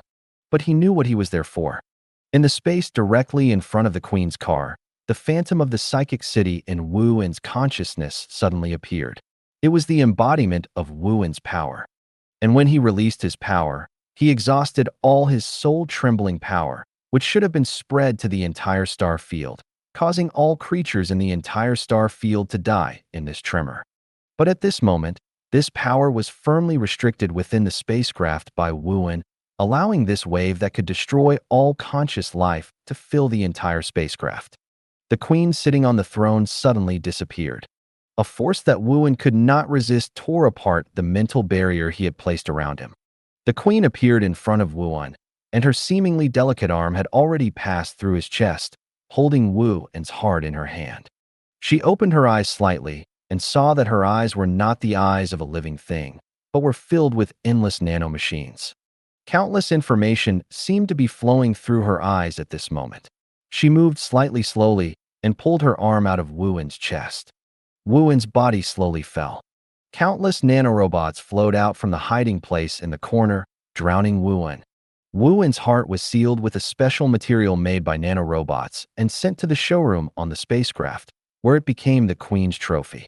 The Queen also sat back on the throne again. Wuwen only delayed for more than 20 seconds. But that's enough. The majestic transition fluctuations that filled the entire galaxy could not be concealed at all, and any means of stopping it were too late to leave the Gaia galaxy behind. The galaxy-level jump engine is fully activated, bringing the entire galaxy to a corner of a certain location. The Queen turned her head and looked into the galaxy, raised the hand that had just pierced Wuwen's chest, and pointed towards the galaxy. The next moment, except for the galaxy-level jump engine device, everything belonging to Chen Ming and what the Queen pointed to disappeared here. After sending away everything in the galaxy, the jump engine devices scattered throughout the galaxy immediately self-destructed. The chaotic fluctuations caused by self-destruction completely disrupt the fluctuations of the galaxy jump, leaving no possibility of tracking. But at this moment, The queen's slightly opened eyes only looked in the direction she pointed. There is a wormhole suspended quietly. The queen's fingertips deflected slightly, and the wormhole also changed its position along with her fingertips. A nano-colossus soon arrived via jump, following the queen and the wormhole she took away to a nearby galaxy. There are still some traces of resource development left on the planets in the galaxy, but that doesn't seem to matter. The nano-colossus following the queen directly released the nano-plague on the planet, completely assimilating the planet. After the queen fixed the wormhole near the star in the galaxy, her car passed through the wormhole and came to the other end of the wormhole. The other end of the wormhole is located in a place that is more than a dozen extreme distance jumps away from the Empire. Not too close, but not too far either. The queen stood up and looked through the porthole in front of the car, as if she could see the Empire in the distance. More and more nanofleets are emerging from the wormhole and gathering behind the queen's car, just waiting for her order, in some hidden corner of the universe. After the successful jump, the Gaia space station was in complete silence, without any sign of popularity. Only Hui Huang continued to adjust various parameters of the space station when the galaxy situation changed after the jump, making the sound of subtle changes in the space station sound here. But soon, the colonial management team that had been here before reappeared. However, one person was missing. Lu Kang noticed this immediately and asked, "Mr. Wu?" Hui Huang directly stated what had just happened. His vital signs have been confirmed to have disappeared, and the last picture has been saved. After speaking, he even directly projected the last scene recorded by the recording device Wuan carried with him just now. The scene of the moment when Wuan faced the queen and was killed instantly was placed in front of everyone. Silence dominated the atmosphere in the conference room. Whether it's seeing someone close to you die or seeing a level 6 psyker being killed with almost no resistance. In short, everyone in the conference room didn't know what to say. But soon, Tian Xian, who had already mourned for Wuan in his heart for a short while, quickly got over the news of Wuan's death. He asked Hui Huang, "Where are we now?" In the stable space between two adjacent black holes that Mr. Chen Ming found, the gravitational pull of the two black holes has reached a wonderful balance. Light cannot escape from here, so our position will not be exposed. It is also a wonder of the universe. The Stargate can still be used normally after adjusting the parameters. At the same time, the original two galaxies, Siyuan and Gaia, have merged. After the merger, they were named Siyuan, with a total of 13 planets. The Gaia star of the original source galaxy and the Gaia planet of the Gaia galaxy are renamed Gaia 1 and Gaia 2 from today. Merge. Tian Xian couldn't imagine how two galaxies would merge for a while, and if the planets really merged, there would still be a question. What about the stars? The two stars have formed a stable binary star system. This is a result that has been calculated before. As long as the binary star system is stable enough and Gaia consciousness protects the planet, the habitable planet will not be affected too much. Only the planet's revolution period will change. Tian Xian thoughtfully said. No wonder he came to me before to ask whether Gaia plants in some special star systems can survive. After Hui Huang explained the situation in the outside world after the twin galaxy transition, he added, "The curtain protecting the space station will soon dissipate, and you will be able to see the changes outside soon. I have also been bringing back the colonial population and afterglow cores that I took away before. The colony will return to normal soon. Then what should we do next? Do what needs to be done, continue to send afterglow and engineering facilities to surrounding areas, and expand the colony. This place will be absolutely safe within 10 years, and we are only temporarily hiding here without cutting off contact with the outside world. We can still provide all help to the Empire. Let the Empire last longer, or let the Empire rest in a more dignified place, and preserve the last hope of mankind." Tian Xian had no objection to what Hui Huang said. Anyway, he would find a way to get his wife and daughter back in the future. Then there is one more thing, Mr. Wu's funeral. Hui Huang took this task on himself.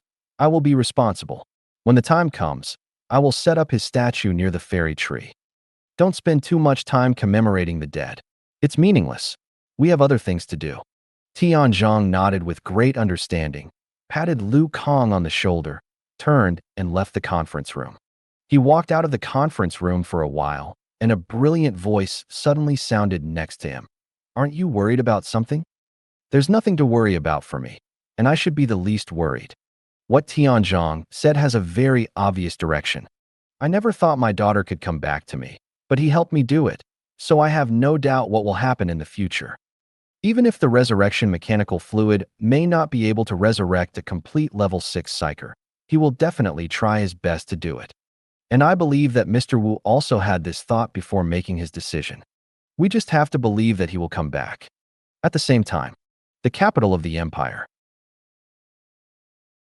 The Minister of Psychics is busy sending order documents to the various departments he is responsible for, not only because of the current war, but also because of the unsettling forewords he just received from Chen Ming colony.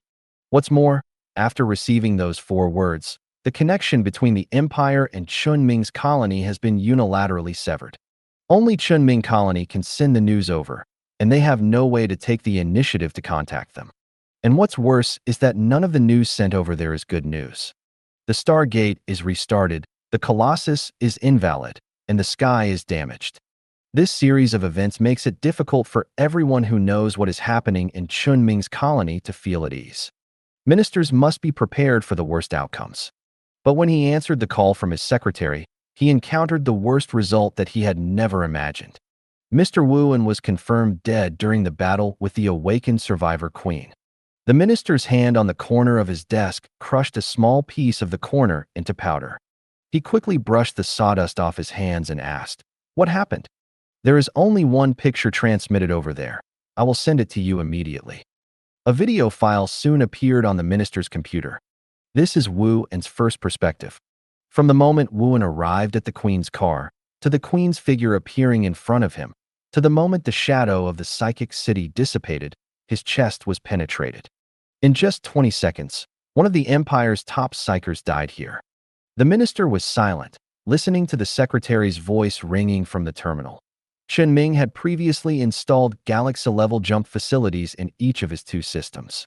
Wu An's delay allowed everyone else in the colony to be safe and sound. BR? It is currently confirmed that the queen has passed through the wormhole, and she is not too far from our location. The queen seems not to be in a hurry to launch an attack on the empire, but plans to convert the nanoplanet near the exit of the wormhole first. We also have a small number of records here to prove this. It took a long time after the secretary finished speaking before the minister finally replied, "I understand." The second one, who would have thought it would be him?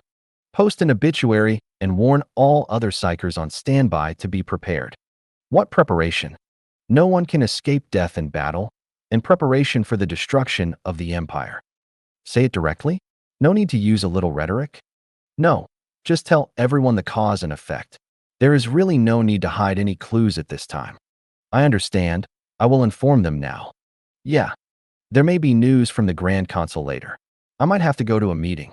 If anyone has questions about Wu An, let them wait. I will answer them then. Yes. The psychic minister hung up the phone. The last moments of Wu An's life were still playing on the computer in front of him. The act of telling the coordinates of the destination decisively and facing the queen without hesitation really made him not know what to say. Even if the relationship between Wu An and the empire is not good, it is hard not to be moved by Wu An, who sacrificed his life in such a matter that affects the survival of mankind. The minister could only sigh silently and collect his emotions. Go to the next meeting. The arrival of the queen and Wu An's death were like 2 heavy hammers hitting the heads of all the empire's top officials. In just a few hours, the words "must lose" seemed to have almost occupied the minds of 80 people at the top of the empire.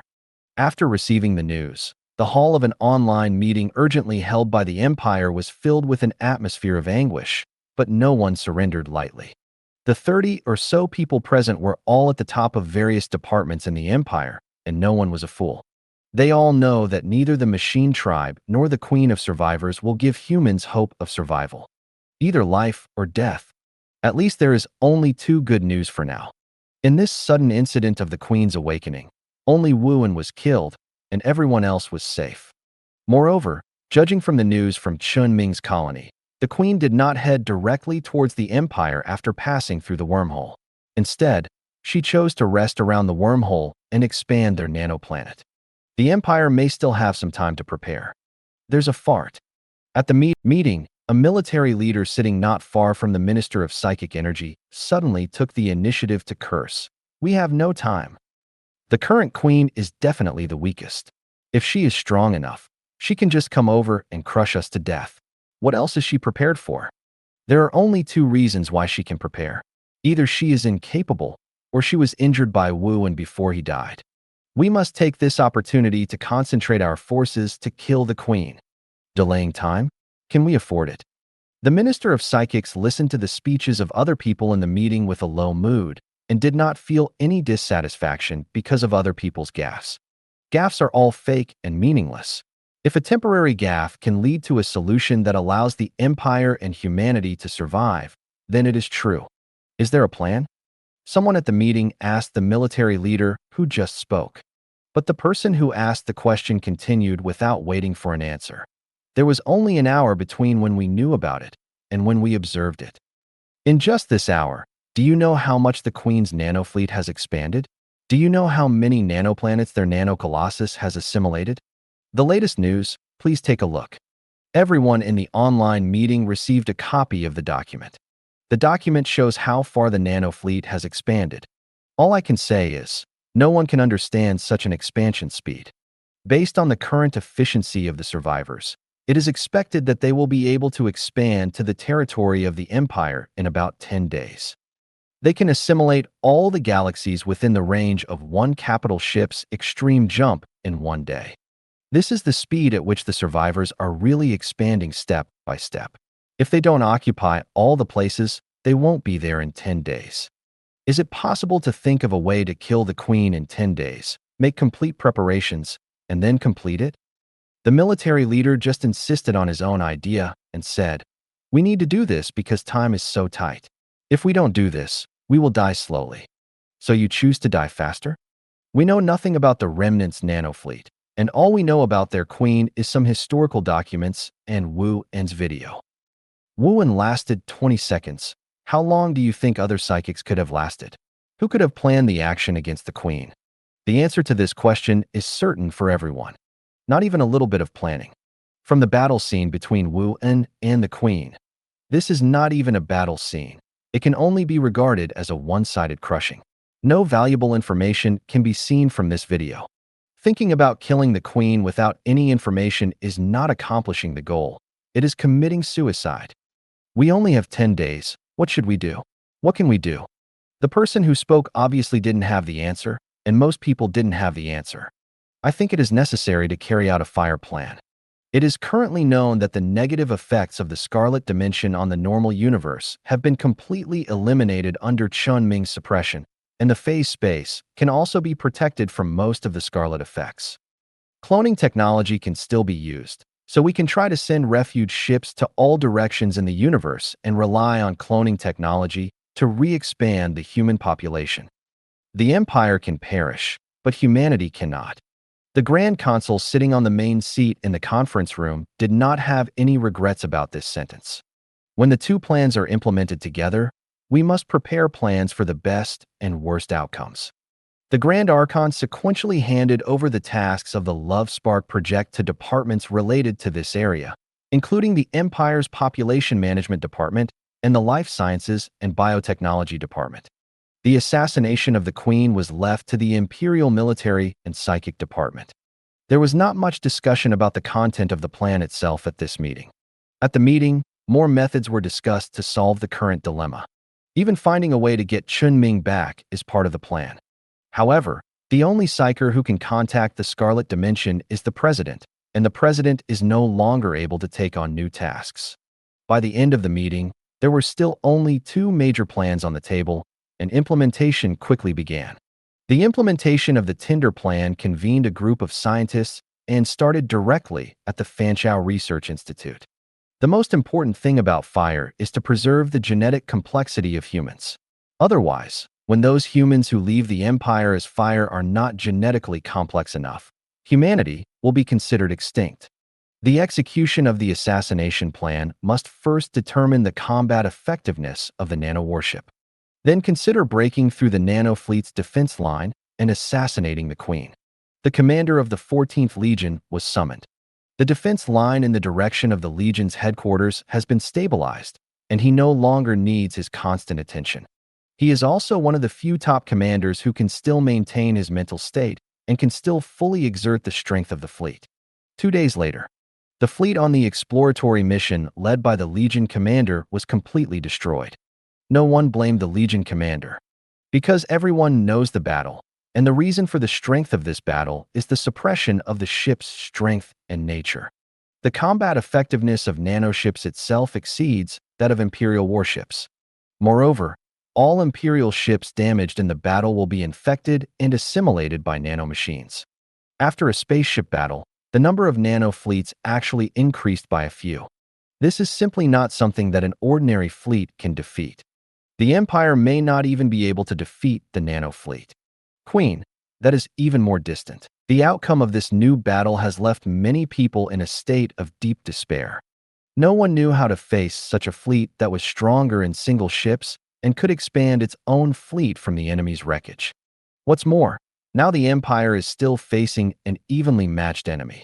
However, the Minister of Psychics had no such idea. After he saw the capabilities of nanomachines, the hope in his heart became even more impossible to extinguish. Because he discovered that the ability of nanomachines is very similar to Chen Ming's psychic ability. Not only the style of capabilities, the combat intensity of the ships, the pure mechanical structure they possess, but also the seemingly endless number of ships, all seem to be from a fleet under Chen Ming. However, they do not have the terrifying production efficiency that gradually increases with the expansion of the nest size like the Zerg. Production and assimilation seem to be two different ways of doing things with different efficiencies for nanomachines. The efficiency of ordinary warship production is not as fast as assimilation in actual battles. At least a cruiser or even a main ship was not destroyed just now. In a few minutes, it was completely assimilated by the nanomachines and became a member of the nanofleet. This can be seen from the recent battle commanded by the commander of the 14th Legion and from the Empire's observation from different nanoplanet that the number of nano-warships in those nanofleets is far lower than expected. The minister doesn't understand why, but this is one of the few pieces of good news at the moment. Although this good news does not seem so good when nano battleships already have production efficiency that far exceeds that of normal battleships, coupled with Nano's exaggerated efficiency in assimilating planets, and the fact that every planet can carry out industrial production. But this at least means that these nanometers have shortcomings and are not perfect. And there's one more thing. That is, the nanofleet is not like the battleships controlled by Chen Ming himself. It has nearly unlimited ship repair efficiency and can be repaired from a pile of destroyed dregs. When the nanorobots of every nano battleship are worn out and cannot support the battleship, it is equivalent to the battleship being destroyed. There is no way to return to the battlefield almost unconditionally like Chen Ming. They also do not have truly unlimited firepower output like Chen Ming's fleet. In terms of single-ship combat effectiveness, it indeed exceeded the ordinary battleships of the Empire, but it was still far behind the battleships operated by Chen Ming. In terms of strength, it is weaker than Chen Ming. The gathering of these messages made the minister feel that the nano fleet led by the Queen was almost completely suppressed by Chen Ming's psychic power. No matter how powerful the Queen's psychic powers are, she cannot change this fact. In the minister's view, unless a single psyker is powerful enough to destroy the entire empire on his own, he has no capital to threaten the empire. After all, the power of the individual is too weak in front of the collective. Even the Queen is the same. If she didn't have those nano fleets, she would be just a lamb to the slaughter to the empire. What's more, if she can really destroy the empire single-handedly, then she is indeed just like what the military leader the minister heard at the meeting 2 days ago said, and there is no need to slowly expand the nanoplanet. Therefore, the minister is extremely convinced at this time that as long as Chen Ming can come back, the empire's current predicament or desperate situation will be completely overcome. The minister took out the terminal and tried to contact Chen Ming. Of course I didn't get any response. Chen Ming is still out of contact. The minister put away the terminal with some disappointment and sighed. This action can be said to be the one he has done most frequently in recent times. He looked at the current time, got up, and went to a special floor of the office building to participate in a new online meeting after the tentative battle failed. Through the simulation device, the minister quickly returned to the previous online conference room. The difference from before is that this time there is a moving countdown hanging on the wall on one side of the conference room.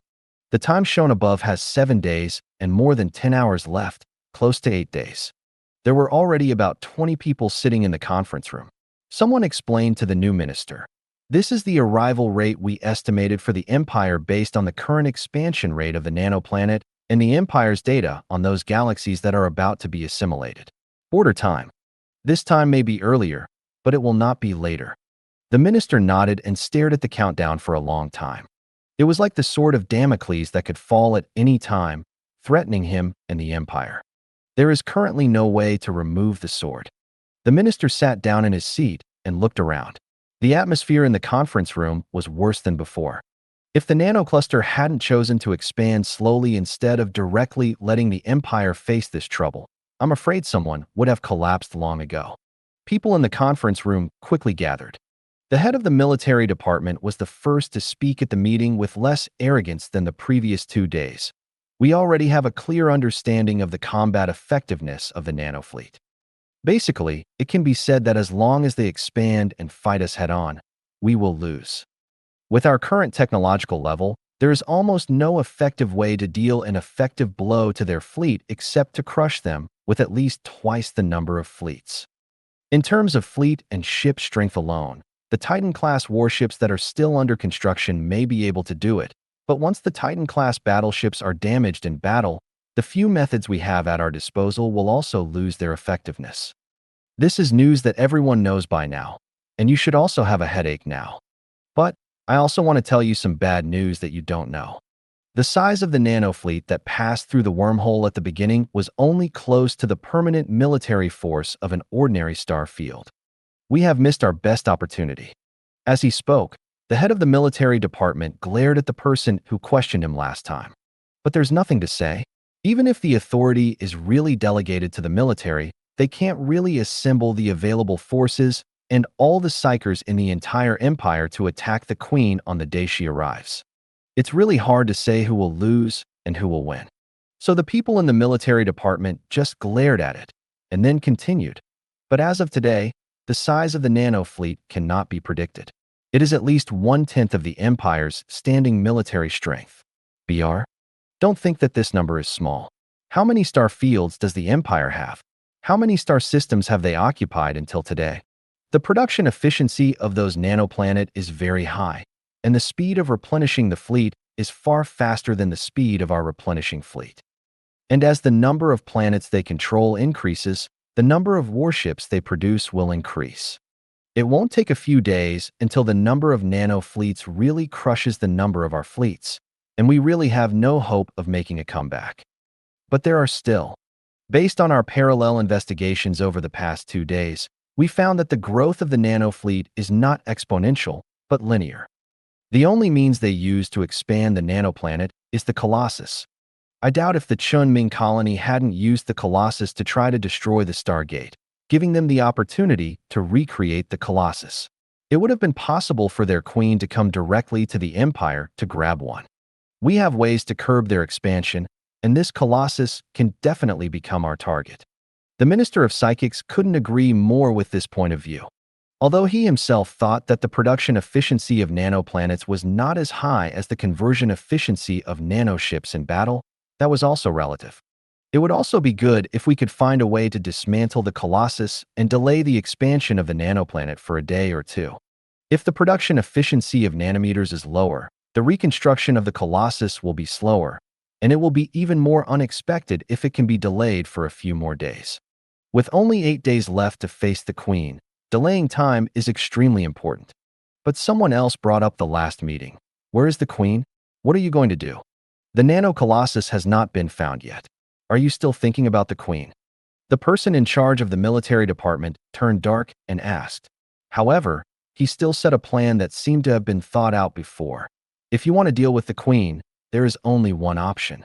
Gather the power of the top psychers in the Empire to fight in a concentrated attack. We can't just find a few psychers and try to deal with it. That would be the same as losing our lives. The plan to gather the top psychers in the Empire is currently unfeasible, and the threat of the mechanical superbodies is still aside. Once the machine race notices the movements of the Empire psychers, the superbody will cause heavy losses to the Empire in a very short period of time. Therefore, if you want to target nanometers, you must first start from other aspects. After 2 sentences, the topic of the Queen was temporarily ignored.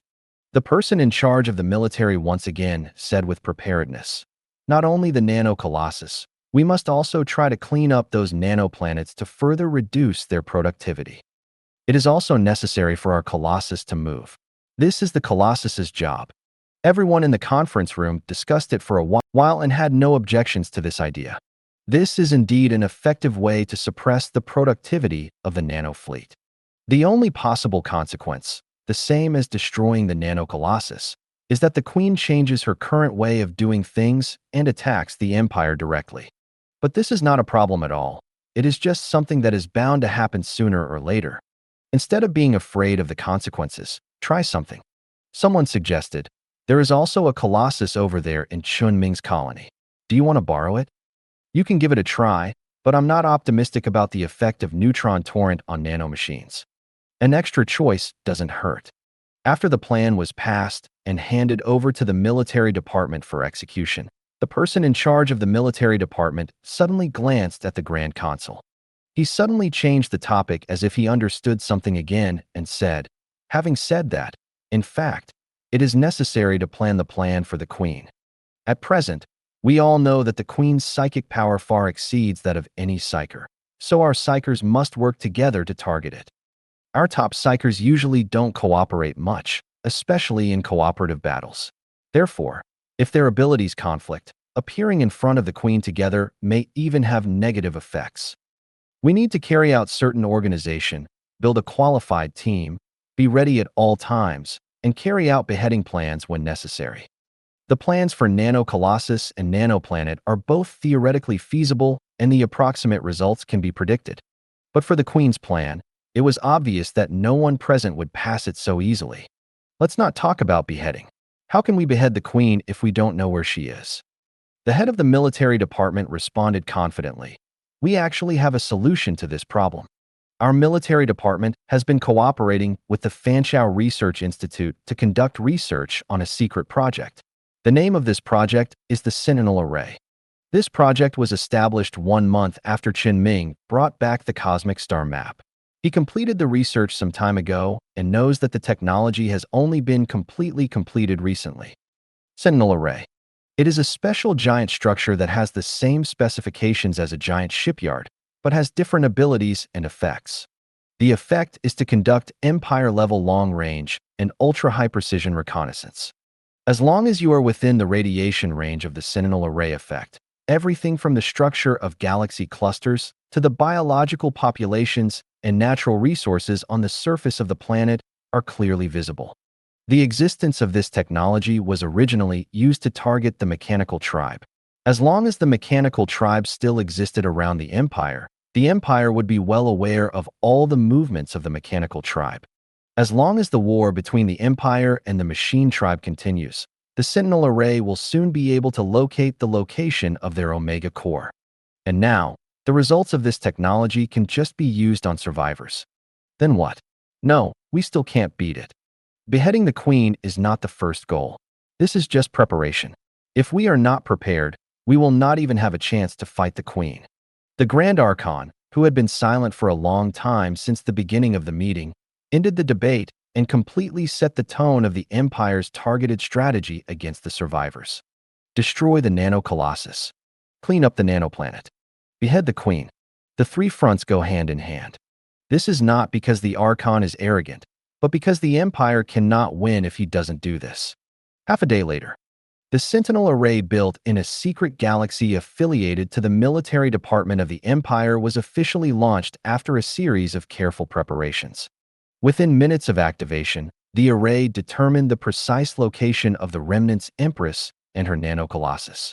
The Queen's vehicle is currently hovering in the galaxy where the wormhole is located. Her vehicle, like any nanoship, does not require a giant dock to maintain it. Because every nanoplanet has all the functions it should have, and they transform with the changes of the nanomachines on the planet. Each planet can be a ship production center or a specialized ship repair center. And the nanocolossus is on the edge of the galaxy occupied by the survivors, moving in the direction of the Empire. The Queen's star field does not expand in a spherical shape, but in an egg shape. The tip gradually lengthens towards the Empire. This gave the Empire an excellent opportunity for a surprise attack. One day later, the operation against the nanocolossus was officially launched. A combined fleet composed of several powerful Imperial forces took the initiative to launch an attack on the galaxy where the nanocolossus was located. Relying on the absolute superiority in numbers, the Empire's fleet barely managed to win back a victory in this battle. The nanocolossus was not dragged into the war, but went to other nearby galaxies under the escort of other nanofleets. Of course, this is also planned. A level 6 psyker was placed on all the retreat routes of the nanocolossus, with the sole purpose of destroying the colossus. The actual direction in which the nanocolossus evacuated happened to be who had been caught by Chen Ming before, then forgotten by Chen Ming, and finally ran to the president's side. His psychic energy has a very good effect on nanomachines. The entropy reduction of its spiritual energy is completely irreversible to the structural damage of nanomachines after building an area of absolute zero. And the moment when the nanocolossus stepped into the ambush range, the extreme cold that came in an instant completely destroyed the entire nano fleet, including the nanocolossus. Hu Yi's fleet quickly dismantled the colossus and evacuated. The Imperial fleet, which was used to attract the main force of the nano fleet, also took the opportunity to end the battle and also chose to evacuate. The Queen did not appear during the whole process. The nano fleet seems to have no ability to replenish a new colossus in a short period of time. The Queen's steps seem to have stopped for the first time. But just as this news was sent back to the Empire, another news was also sent back. Under the surveillance of the Sentinel Array, a nano fleet with 3 capital ships was leaving their star domain and approaching the Empire in the command room of this special operation to attack the nanocolossus.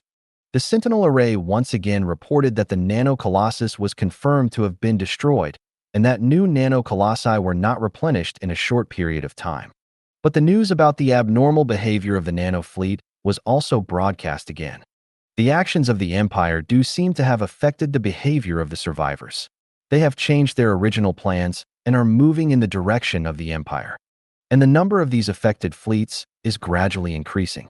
Originally, only a fleet of several hundred ships was affected, but in just the past few minutes, the number of affected fleets has increased to hundreds, coming straight in the direction of the Empire. But soon news came from the Sentinel Array. The number of affected fleets stopped increasing after reaching 1/10 of the total nano fleet, and the Queen's vehicle still did not move. It was as if this was not an intervention from the Queen, but just a counterattack against the destruction of the Colossus. No one knows why, but it might not be a bad thing for the Empire. However, there were still some people in the conference room who were deeply troubled by the bizarre operations of the survivor fleet and the Queen's inaction. This also includes the Minister of Psychics. He couldn't understand it. The nano-colossus was destroyed, and the survivors' pace of assimilating to the planet and expanding themselves stalled. Under normal circumstances, the survivors would either carry out large-scale revenge and use the opportunity of revenge to make up for the expansion effect brought about by the dismantling of the Colossus, or they would find a way to directly solve the expansion problem. Under the premise that the only means of expansion for the survivors is the Colossus, the Queen has chosen to stand still and only dispatched a small part of the fleet to the Empire. The number of these fleets is not even comparable to the number of fleets sent by the Empire. At most, it can only be equal to the fleets sent by the Empire to attract attention, and both sides will eventually retreat. Everyone knows that a fleet of this size cannot cause any trouble. Why would the Queen do this? What traps are the survivors still setting? Or do you have any more special ideas? No one knows. What is currently known is that the survivor's nanofleet has extremely strong self-repair capabilities, and they can make more frequent long-distance jumps. Therefore, this batch of nanofleet is expected to arrive at the border of the Empire in 2 days. It may take 2 days to find out what the nanofleet is going to do. Of course, the Empire will not wait these 2 days, and it will not even wait now. After the success of the plan for the Nano Colossus, the command center was still extremely busy, and everyone was paying attention to the development of another plan being carried out together. Outside the star field occupied by Nano, another Imperial fleet is approaching the nanostar field. The scale of this fleet is larger than that of the fleet that ambushed the Nano Colossus. It not only has 2 colossi at the same time, but also has a large number of Zerg fleets escorting the edges. This huge fleet is constantly jumping to the side of the nanostar field. The Minister of Psychics successfully borrowed the Colossus from Splendor and also borrowed some Zerg fleets controlled by the Queen herself. The fleet lurked after approaching the nanostar field, waiting for a suitable opportunity. Soon the time will come. The combined fleet formed by several powerful Imperial forces that had evacuated previously fired another wave of counterattacks after the withdrawal. A reverse attack, as if they were going to knock down the galaxy where the Nano Colossus was previously stationed. The Nano fleet's attention was once again drawn to them. No one and no survivor thought that the Imperial fleet would turn back after achieving its goal. A large number of Nano fleets were immediately dispatched to the galaxy where a new round of battle broke out. This is the opportunity. The Colossus fleet, which had been waiting at the edge of the star field for a long time, immediately made the last jump in a short period of time, arriving at the nano galaxy that was used as a test target for the Colossus. After relying on the crushing fleet to clear out the nano patrol fleet in the galaxy, a Chen Ming Colossus and a Colossus belonging to the Empire each drove to a planet that was assimilated by nano. 2 different Colossus-level weapons, the Earth Explosion Star and the Neutron Killer, were activated at the same time. Moreover, both Colossi ships are blessed with the spiritual power of the brilliant Chen Ming, and their startup efficiency and output power have been enhanced to a certain extent. However, Hui Wang is obviously more experienced in the use of neutron killing, and the activation of this Colossus is obviously faster. A torrent of neutrons pours down from space. It seems that it only takes a blink of an eye to completely destroy the nanometers on the planet. But before the neutron killing was completely launched, the nanomachines on the planet had already detected the danger. The nanostorm covering the entire planet is becoming more intense, and countless nanomachines flowing on the Earth have also joined the storm, like a layer of isolation net. Near the location locked by the Colossus on the planet, the nanometer storm has almost condensed into a tsunami-like product. The storm here is like a giant vortex in a nano-ocean. When the seemingly endless torrent of neutrons fell, the nanostorm completely swallowed up all the high-energy neutrons. Even if doing so will cause damage to countless nanomachines, these machines are still trying their best to capture these neutrons, which will cause irreversible damage to everything on the planet. Countless broken nanomachines were thrown out of the storm, but there are countless new nanomachines reintegrated into the storm. The output of neutron killing is decreasing, and those activated neutrons have been used up. There was a sigh of relief from the command center that was watching this scene. Neutron killing is confirmed to be ineffective against Nanoplanet. Only the Earthburst star, which is still in the process of being activated, still retains everyone's hope. As the Earthblast star was activated, the energy rays of destruction hit the surface of the nanoplanet directly. The energy beam that was supposed to penetrate the crust and mantle and hit the center of the Earth was blocked at this moment. The nanomachines still rushed towards the landing point of the Earth explosion star without worrying about their own damage. The antimatter that supplies the energy of the nanomachines counteracts the energy of the Earthburster. This makes the direct damage caused by this direct strike from the Earth explosion star much higher than normal. But it caused almost no effective damage to the planet itself. Even the Earthblast star cannot completely destroy the nanoplanet. During the reconnaissance of the Sentinel array, the nano fleet had also returned to defense at this time, and the Colossus, which did not have normal combat capabilities, had to retreat. The operation failed. At this time, There was no sound from the command center of the two operations except the voice of the commander. This result is really unacceptable. The Empire itself has only set 3 goals. Only 2 of the 3 goals can be advanced normally. However, only one of the 2 that could be advanced was completed in the end.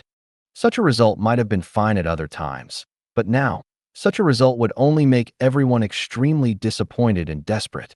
Apart from the Colossus, the Empire really only relies on level 6 Psychers to have the power to destroy planets. But now the power of the Empire's Psychers must not be used at will. This is all capital used to target the Queen. The Empire's policy suddenly fell into a bad cycle. The Minister of Psychics is also at the command center as one of the planners of this operation. After confirming that the operation failed, he left here early and quickly sent the news to those who were not present but needed to know the information. They have to think about their next move. Should we continue to rely on Psychers to target the Queen as before, or should we choose a new plan? The minister's mind was a little confused. He really didn't expect that the Colossus had no effect at all without the Queen's appearance, which made many previous plans and arrangements useless. He really couldn't think of what to do in a short period of time. Just when he was at his wit's end, suddenly his terminal received a call from his secretary. After the call was connected, the secretary's anxious voice came over immediately. "Minister, I'm in trouble here." What trouble could be more troublesome than what we are facing now?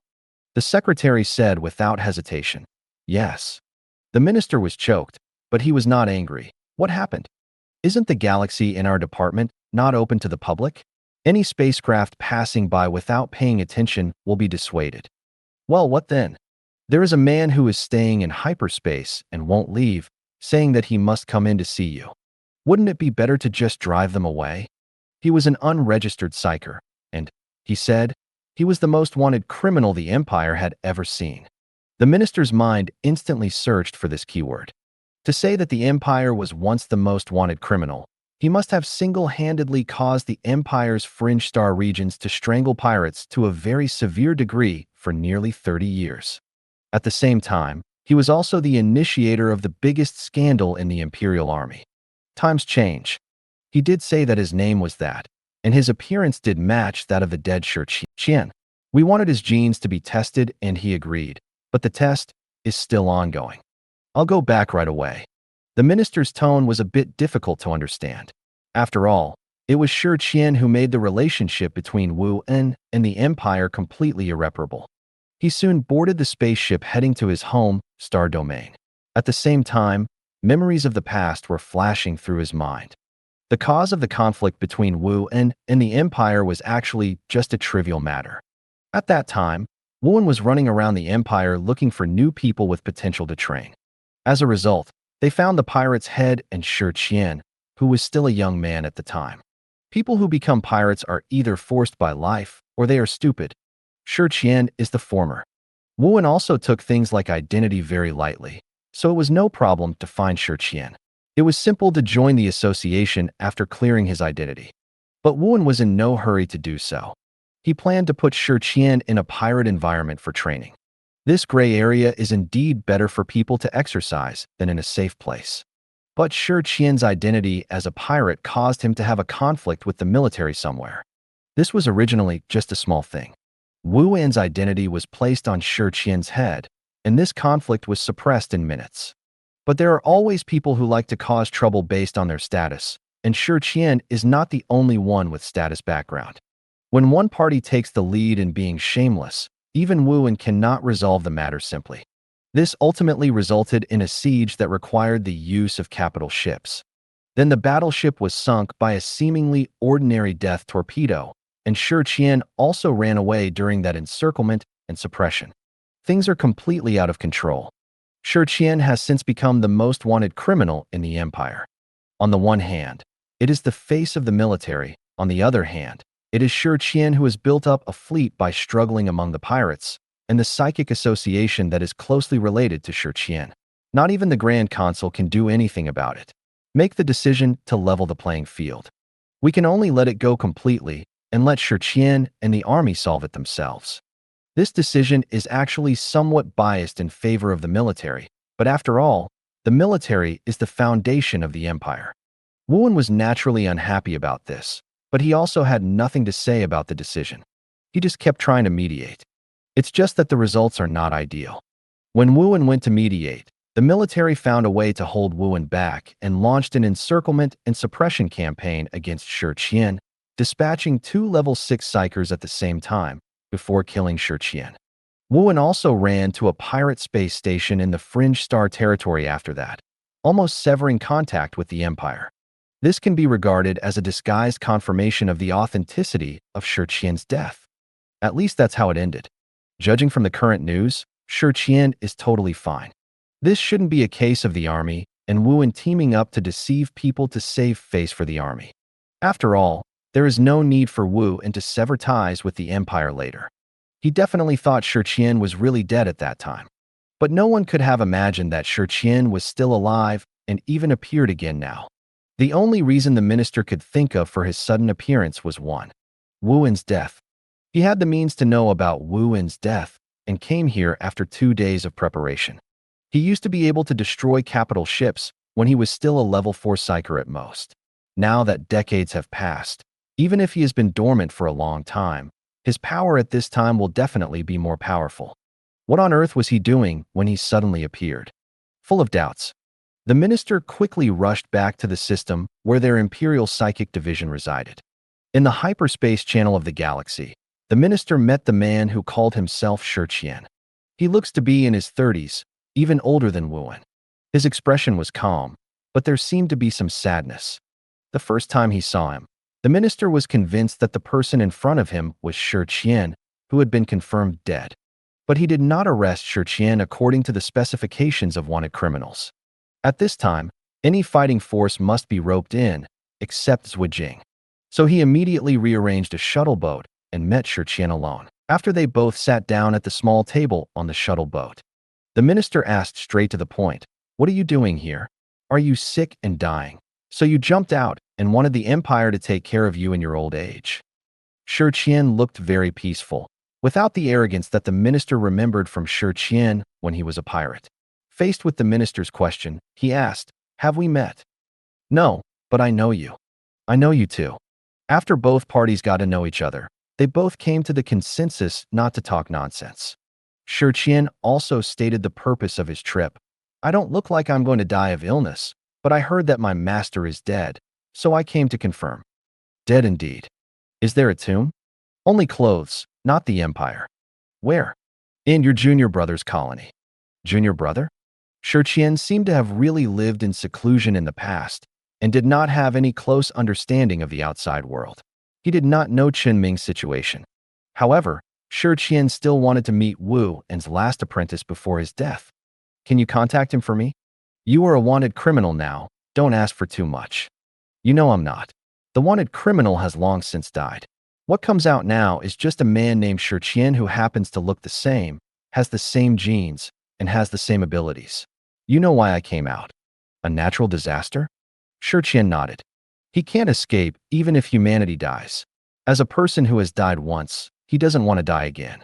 After hearing this, the minister quickly recalled his past judgment on the effect of time-shifting psychic energy. It seemed that it was a simple and crude psychic energy that could be used to directly increase the intensity of various things. Suddenly, a clear idea came to the minister's mind. They had just suffered a failure, and Shi Qian's spiritual power might be used here. His psychic powers may even become the best, used to defeat the weak against the strong. But the minister suddenly sighed again and said, "I can't contact him, and your junior brother is also temporarily out of contact. But I can help you contact his people." Shi Qian made a gesture of invitation. The minister simply took out the terminal and called Hui Huang directly. Faced with Shi Qian's request to go over, Huang only asked Shi Qian one question. This is what Wu used to call Shi Qian privately. Shi Qian recalled the past and replied with some uncertainty, "Little madman? Shi Qian can come over." The minister shrugged. "I'll prepare a spaceship for you." He didn't intend to stop Shi Qian. If Shi Qian is willing to come out, he is willing to come out. Whether he can be moved to a suitable position and play a role without others mentioning the past, that is what he needs to operate. Until this matter is settled, The minister still pretends that there is no such person as Shi Qian. And he has other tasks now. Not only nano matters, but also mechanical clan matters. A considerable part of the tasks have always been within the scope of his responsibility. The Empire is still facing two enemies at the same time, and he doesn't want to create a new enemy because of something that has passed or is trivial. The minister shook his head and suddenly asked, "Speaking of which, what have you been doing in the past few decades? Even Wu doesn't seem to know that you are not dead." Shi Qian hesitated for a moment, but chose to answer the question. "Since I escaped that siege, I found a place to hide in other places in the star field. In the past few years, I have always felt sorry for Master. You must know how much my master did for me at that time, but I had nothing in return. I just thought that maybe it would be best if I died completely, so I didn't go back to look for him. I was too young and energetic at that time, and I could solve many things by lowering my head. I wanted to live like an ordinary person, but within a few years my mental condition could no longer support me. I went into cryosleep for a long time, and I only woke up in recent years. I had just adapted to the new world, and then I encountered the invasion of the machine race, and then I heard the news of the death of my master. You can check what I said. I should be able to check all of this since I came to you." "No need." The minister waved his hand. He could tell that Shi Qian's life was quite painful and was even very similar to Chen Ming's experience. But Chen Ming resisted and even killed one of the two level 6 psychics. However, Shi Qian failed to do this and could only escape by feigning death, and even did not dare to reappear later. The minister said as he sighed with some empathy. However, he actually doesn't have a very personal feeling for this kind of bottom-level pain, but he knows what attitude he should have. Just like he just said he wouldn't investigate, there will always be someone who will put everything Shi Qian has experienced in front of him. The minister and Shi Qian were silent for a while. A brilliant voice suddenly sounded from the communication that had not been hung up. "There is no need to fly the spaceship. Let's use a faster method." The minister didn't say anything when he heard this. He just turned around and took out the special terminal that Chen Ming had given him before. "What?" In Shi Qian's doubts, the metallic liquid flowed out from the terminal and moved towards Shi Qian's feet. "Relax, it'll be over soon." 2 days passed in a blink of an eye.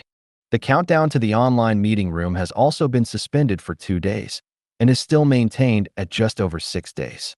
Thinking on the bright side, at least the Empire's plan for the Colossus was successful, and what someone said to the minister before that the countdown would not be extended has been broken.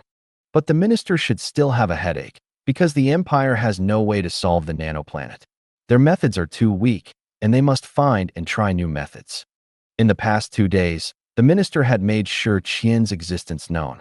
People in the military department are complaining, but at this time, no one can take the initiative to bring up old things. And looking back now, the original conflict with Shi Qian was not the Imperial Military Department, but the Fifth Army.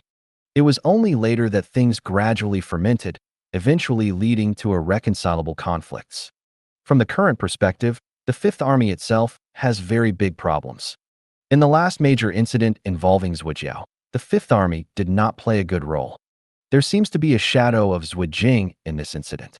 But fortunately, Zhujiang was completely dead, and the Fifth Army Corps had also declined somewhat, and was even on the verge of reorganization. In any case, if Shi Qian's spiritual energy really has the effect that was once speculated, then the key to solving the nanoplanet, and even the Queen, lies with him. He can be regarded as an alternative method for the Empire. The Empire is currently mainly promoting the method of dealing with nanoplanet, which is a technology that the minister seems to have heard of before, but is not too impressed. Of course, this lack of impression is not because the technology is not good, but mainly because this technology was only taken out very early and then sealed up. It is a technology that Fan Chao recently found out from the inventory. It is a technology that uses massive celestial bodies to destroy stars, destroy their stability, and use stellar matter to destroy entire galaxies. This technology has been accumulated for a long time. But the method of directly destroying stars to affect the entire galaxy would never have been used in the past, when the Empire's external pressure was not so great. As for now, the situation is different. When I asked Fan Chao how long it would take for the technology to be put into use, He gave an answer of 3 days and various paper data. There is also a way to hand it over to the military in advance for training on the use of weapons. Just wait for the weapon to arrive, and you can use it directly. As of today, there is still 1 day left before Fan Chao gives the results. But today also happens to be the time when the previous batch of nano fleets arrived at the border of the empire. The minister also established contact with the military headquarters early and was always paying attention to the news coming back from the Sentinel array. He even made a holographic projection at the military command center responsible for this matter. I squatted directly in the command center, waiting for the further development of this matter. As the coordinate data of the nanofleet sent back by the Sentinel array gets closer and closer to the Empire, the atmosphere in the conference room became increasingly serious. Under Imperial surveillance, the nanofleet finally arrived at the border of the Empire and collided with the machine race surrounding the Empire. The battle was about to break out, and the battle between the nano fleet and the mechanical fleet was almost completely one-sided. The mechanical race had no experience fighting the nano fleet at all, and they were assimilated by the nano fleet almost instantly. However, after the nano fleet cleared away the mechanical race near the contact location, they had no intention of continuing towards the Empire. Instead, they spread out to attack different galaxies of the mechanical race. It can even be said that not a single nanoship has the idea of moving towards the Empire. The fleet that was waiting at the Imperial border was just let go. This result made the heavy atmosphere in the command center suddenly feel lighter. Is it possible that Nano wants the technology of the machine family? The mechanical tribe also has colossi. Maybe they have this idea. What should we do? Ask the superiors? These questions were quickly conveyed by the minister to the ears of the people who should be conveyed, and soon a new order was issued. Keep a close watch, wait for the opportunity before acting, and be prepared to cover up the Empire's next move. The Empire's next move is naturally to use stellar-level weapons to conduct destructive attempts on Nanoplanet. It's just that the preparation time was not as long as expected. Just a few hours later, the fleet immediately started moving. The reason lies in the time changes that were also sent back to the Empire by Glory today. He is willing to accept the Empire's comprehensive inspection of his psychic abilities, and is willing to help the Empire go head-to-head with the survivors. So, after a few hours, the fleet that was incorporated into the Colossus set off again and headed for the nanostar field. Although the original plan was to wait a day before using Fan Chao's technology, in case Fan Chao's new weapons were ineffective, it would be too much of a waste of time to arrange for Shi Qian's deterioration. Anyway, the Colossus has been preparing, and the escort fleet is also on hand at any time. With the guarantee from Hui Huang, it is not difficult to reorganize the fleet with Shi Qian as the core. The military has basically remained silent on this matter. Most people know that although the Nano Colossus has not yet been recreated, but it shouldn't be too long before the day it is recreated or transformed through the Colossus of the mechanical race. The Nano Fleet occupies the mechanical star field, and it is very likely that they are preparing for the follow-up of their Colossus dispatch. It never goes wrong to try more. With the help of the Sentinel array, the fleet carrying Shi Qian found a fortified galaxy located on the border of the nanostar field. The terrorist detection capabilities of the Sentinel array allow the Empire's fleet to still have very powerful concealment capabilities despite being of considerable size. The fleet was so close to the target system. After once again dealing with the patrol fleet of the galaxy, the Colossus arrived over a nanoplanet in the galaxy. Nanomachines on the planet have gathered faster than last time, and the wild nanostorm has gradually built a shield-like thing outside the planet. But this time, under the influence of Shi Qian's psychic energy, the power output of the Colossus was increased to nearly 10 times by him using the simplest and crudest means. The energy beam shot from the Colossus's muzzle is close to pure white. This energy that annihilates everything no longer only penetrates the surface of the planet and destroys the core of the planet. This time, it penetrated directly through the entire planet, completely erasing everything in its path. Dazzling, almost white fire appeared on the surface of other areas of the planet that were not directly hit by the energy beam, dragging everything into extreme high-temperature purgatory and burning. The nanoplanet is not that the entire planet has been completely transformed from the outside to the inside. The interior of the planet still retains some of its original structure. Now, these structures are destroyed, and even nanomachines can no longer fill them. The entire planet began to collapse, totally destroyed from the inside out. All that was left was a broken planet that was torn apart. Success. Several cheers from the young officers rang out in the command center. But this is just a small step that the Empire has just taken. To truly contain Nano, more planets need to be destroyed. At this time, the Colossus has recovered the loss of use under the influence of brilliant psychic energy. Before the nanofleet arrives, Colossus can continue to find its next target. And at the same time that the nanoplanet was destroyed, in the galaxy where the wormhole is located, in the hall of the Queen's carriage, the Queen is still sitting on the throne. But for some reason, her majestic posture disappeared. She looked a little embarrassed and covered her left eye. Between the gap between the palm and the face, some metallic liquid was flowing out. She seemed to have been through some traumatic things. But she is still as beautiful as before. The Queen suddenly let go of her hand and wiped away the metallic liquid flowing from her left eye. She seemed to no longer endure the pain, and instead breathed a sigh of relief and closed her eyes again. She stood up and waved her right arm, and a dark, indescribable space was created at her will.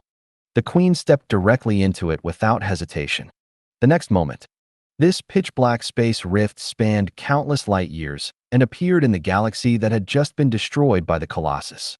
The tens of thousands of meters long Colossus was instantly torn apart by some unobservable force into pieces with an average diameter of no more than half a meter. The escorting fleet was also twisted into twists by some force. Whether it was a battleship or a frigate, as long as it was mobile, it was completely destroyed. Chen, who was originally staying in the fleet flagship, felt for a moment that he was dead. But fortunately, his feeling was wrong, and he was brought back to the Empire by the President's psychic powers. The Level 6 Psychers who have returned to the Empire are preparing for the day, waiting to be summoned to deal with some troublesome places that only they can deal with. It was only now that the Sentinel array barely gave a warning that the Queen had arrived in the system where the Colossus was located. This terrifying power was beyond everyone's imagination. And something even more terrifying is happening. The Queen once again reached out and tore open the rift. And the torn black space rift that could not be described in words appeared in the Empire, and appeared in the place where Chen finally arrived. The piercing siren didn't even have time to sound. The terrifying power has already acted on the planet where Level 6 Psychers usually stay. The entire planet was completely torn apart and crushed at this moment. Of the 11 Level 6 Psychers on the planet and the thousands of ordinary people who provided services to the Psychers, only 5 survived. Each of them has their own ability to escape. But the remaining people have no room to struggle. There seemed to be no difference between 1 Psycher and 11 Psychers in front of the Queen. There was even one of them who had the ability to face a superphysical Psycher, but he also died in the Queen's raid. Everyone who knew what was happening where the Queen was at this moment was silent, as if their throats were being strangled. Humanity's hope seemed to be completely crushed at this moment. There are only more than 30 Level 6 Psychers in the Empire. Losing a fifth in just a few seconds is an absolutely unacceptable result. This means that the upper limit of the power of Psychers possessed by the Empire has been greatly reduced, and it also means that the Empire may truly have lost all threats to the Queen. It can even be said that the Empire never seems to have the qualifications to fight the Queen. The Minister of Psychics, who was also paying attention to this place, suddenly noticed the metallic liquid overflowing from the corner of the Queen's left eye. He saw the subtle pain in the Queen's slightly open nanomechanical eyes. At this moment, the minister realized that Wu Yin's death was not that easy. The life and death of the Empire, survival and destruction, seemed to depend only on his thoughts at this moment. He made the calmest decision he had ever made in his life. President, send all Level 6 Psychers, including me. No one can escape the catastrophe of the Empire's demise. Only when everyone comes together can we launch the final and most effective counterattack at this moment. The Empire can continue to exist if it succeeds, but if it fails, it is better than a long journey into hell. I can't do it. What? The minister didn't have time to ask more questions, because even as he spoke, a black spot with completely different properties from the dark space that the queen tore apart appeared next to the queen. This black spot that is difficult to see clearly with the naked eye suddenly becomes larger, as if the gravity that attracts everything is telling everyone. This is a black hole. The emergence of the black hole was not expected by anyone, not even the queen. And the location where it appeared happened to be among the wreckage of the planet that the queen had just crushed and was on. The queen, who was standing nearby, frowned slightly. While slightly avoiding the black hole, the spiritual energy fluctuations released tore apart the space near the black hole, once again creating that pitch-black area that seemed capable of tearing everything apart, in order to annihilate the sudden appearance of the black hole. Two pitch blacks that look the same but are completely different in feeling are confronting each other. The black hole, which was not even the size of a grain of rice, was constantly devouring the crushed planet matter around it, as it clashed with the dark space created by the queen's spiritual energy, and was still growing crazily in a manner that clearly violated the normal laws of physics. When a planet with a diameter about the same size as the Earth transforms into a black hole, the diameter of the black hole is no more than 10 millimeters at most, but the diameter of the black hole that appears now has skyrocketed to several thousand meters in the process of devouring the material of these planets. The queen was forced to distance herself from the black hole again, and the black hole continues to grow with the amount of matter it swallows. It can grow to almost the same size as the planet it devours. Every bit of matter that only has a normal planetary density is being transformed into the densest matter in the universe. This situation can be said to be very strange. The queen's originally slightly angry face became colder under the influence of the increasingly powerful black hole power, and the metallic tears in the corners of her eyes became more and more conspicuous. She seemed to be in some kind of mental pain, but the pain quickly turned to anger. Another large area of pitch-black space was torn out of the stomach of the black hole that had not yet completely expanded, as if it was about to completely swallow up the entire broken planet. But just as the queen did this, the expansion speed of the black hole once again exceeded the upper limit. The black hole that was still expanding near the core of the broken planet completely swallowed up the broken planet almost instantly, completely transforming the planet into a black hole. All the people who are paying attention here, whether they are psychics or ordinary people, the pictures they see and perceive instantly lose a lot of their brilliance, leaving only a whole patch of darkness. Even if the black hole has completely swallowed up the broken planet, no new matter will enter the black hole. Black holes also continue to expand without restriction on the scale of the original planet. The pitch-black space surrounding the planet that the queen tore apart was crazily squeezed by the black hole material from the inside out. The pitch-black space seemed to be filled with the black hole material, losing the property that seemed to be able to isolate and tear everything apart. Even after breaking the queen's restrictions, these black hole materials continued to spread in the direction of the queen, trying to swallow the queen into the black hole. The queen seems to hate the existence of black hole matter. She tore open the dark space again and stepped into it. The exit of the space suddenly appeared in a place that the black hole could not affect in a short time. The queen looked towards the original planet, now the black hole. Around the black hole, the Empire and the remaining 5 Level 6 Psychers on standby were desperately using their psychic powers to escape from the black hole and the queen. The Psycher's perception ability allows everyone to clearly confirm the gaze and perception of others, after realizing that the queen seems to have some remaining strength. The few Psychers who barely escaped suddenly felt extremely frightened. Fortunately, the queen did not continue the pursuit. She just tore open the dark space again, entered it, and disappeared into the Empire. The Sentinel Array found no trace of the queen's subsequent appearance. She was most likely back in a vehicle that even the Sentinel Array could not detect. And the black hole stopped expanding after the queen disappeared. The gravity that should have swallowed the star into it did not have further bad effects. It just revolved around the star like a normal planet. A desperate silence seemed to envelope the Empire completely at this moment. However, a voice suddenly appeared in the command center. "Save people first." As the words shouted by an unknown person rang out, The originally quiet command center suddenly became commotion. He scrambled to contact the nearest garrison and immediately went to the black hole to rescue people. There is no need to think about the destroyed Colossus and the Colossus escort fleet. Those who died are irreparable, but at least the living ones cannot be allowed to die due to the space environment. When people in the military department are busy, the president who had just wanted him to gather all the psychers in the Empire together to launch a final counterattack against the Queen still maintained his holographic projection. He looked at the planet that had just turned into a black hole on the screen transmitted back by the Sentinel array, as if he could see the bodies of the 6 level 6 psychers that had been swallowed up in the black hole. He had mixed feelings in his heart. The existing Queen's retreat will cause no further destruction and damage to the joy. There is also the joy of being alive even after giving an order with a high probability of death in battle.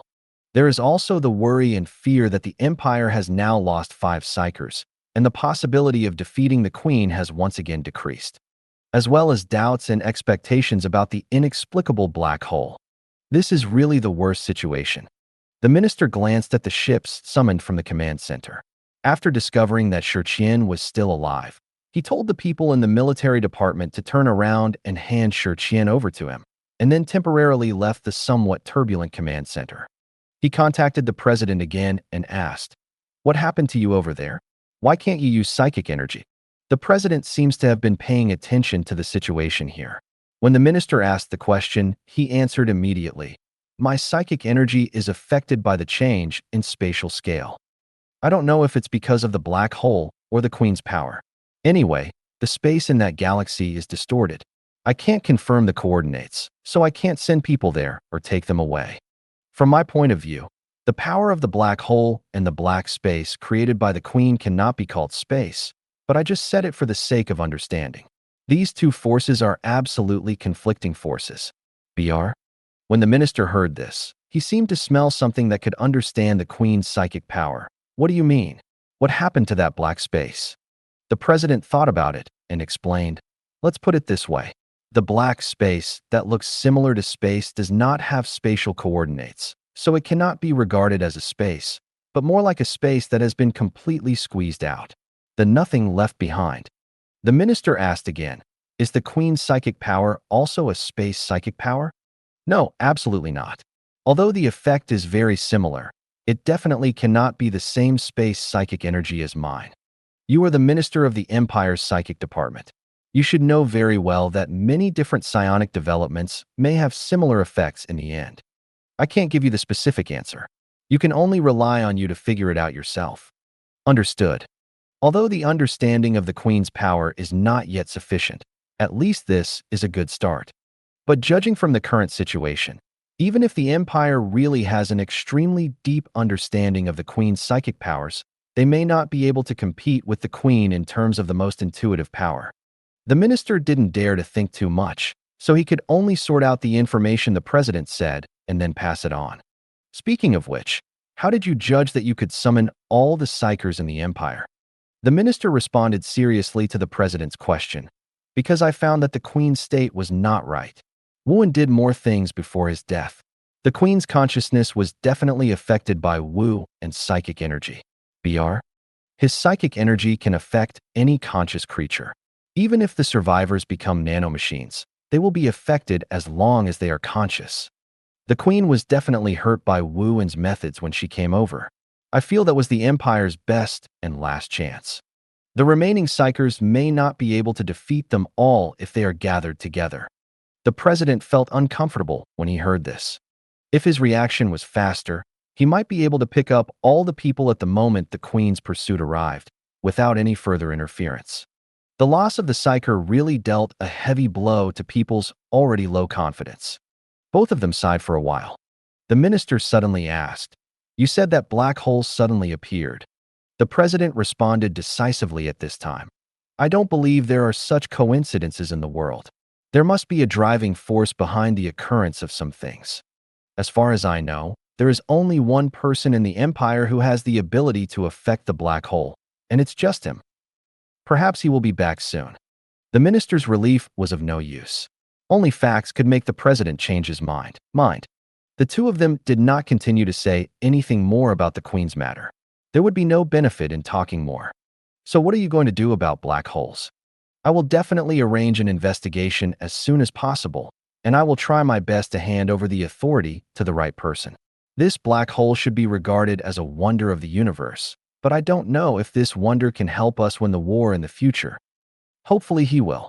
The correspondence with the president has just ended. The minister suddenly heard gunshots from the holographic projection he placed in the command center. He immediately turned back to the command center and found someone lying on the ground holding a pistol in his hand, with blood and brains continuously flowing out of the hole in his temple. The minister knows this man. He has been in the imperial military for more than 20 years and can be regarded as the mainstay of the military. So he knew exactly how powerful the Empire's army was, how powerful the Empire's psychers were, and he also saw how the Queen used to destroy their power. He was aware of the vast gulf in power between the Empire and the Empress, and saw how it widened again in a matter of seconds. He might have been nervous because of the Queen's arrival just now. But now that the Queen has disappeared, his tense nerves suddenly relaxed without a slow release process. As a result, his nerves were broken. His confidence collapsed, and he couldn't bear it anymore. He didn't know how the Empire could win in front of such a queen. So he made this choice. If I want to die, can I die in a better place? Someone cursed in a low voice, and the command center instantly resumed its previous operations. Soon someone came, covered the body with a white cloth, and carried it out. In just a few minutes, the traces he left behind completely disappeared. This was the first person the minister knew to commit suicide because of what was happening to the Empire now, but it certainly wouldn't be the last. In fact, the minister could not see clearly the future direction. He was also confused and desperate. He even felt a stronger sense of despair than anyone else. The Queen was injured again after her arrival, which was the last chance he could see, but this opportunity had been missed. But he is not yet willing to take the most extreme action, and he will continue to try in desperate situations. Alas, news about the Queen spread quickly throughout the Empire. Especially the news that the Queen suddenly appeared and thundered to destroy the planet where the 11 psychers of the Empire lived and killed 6 of them, was extremely alarming.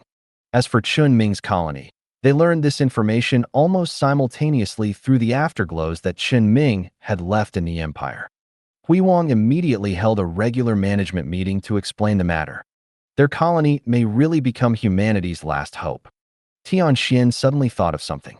He took out his terminal and looked through a document he had specially saved before. Half of the content of this document is his various records from previous planets that tested the tolerance of Gaia's plants in extreme environments. This planet is where Chen Ming finally disappeared. The other half of the file records the records of things like tumors in the universe that were left behind after the transformation of the planet. Tian Xiang has been going to that planet regularly, so the content recorded in the file has been added. Although it is impossible to deeply explore the interior of this thing, any psyker who gets close can clearly perceive that the power of Crimson and Phase is contained within. There are even other forces operating within it. This force. Tian Chuang suddenly stood up, said hello to Hui Huang, and hurriedly left the conference room. Brilliant's questioning immediately followed him. Tian Xian didn't explain much, he just did some things. He first found his daughter on the space station and borrowed the Hope Spirit Stone, which represented endless power. He went to the Gaia planet again and talked with Gaia, who represented the will of the fairy tree, which made his mental state reach an unprecedented peak. He then boarded a spaceship, intending to pass through the Stargate and head to the Empire. He didn't hesitate at all during the whole process, and his goal was extremely clear. When faced with Hui Hui's repeated questioning, he only said one sentence. Chen Ming may be there. I'm going to take him out of the black hole. Thank you for watching. I hope you enjoyed today's episode. If you did, please like, share, and subscribe.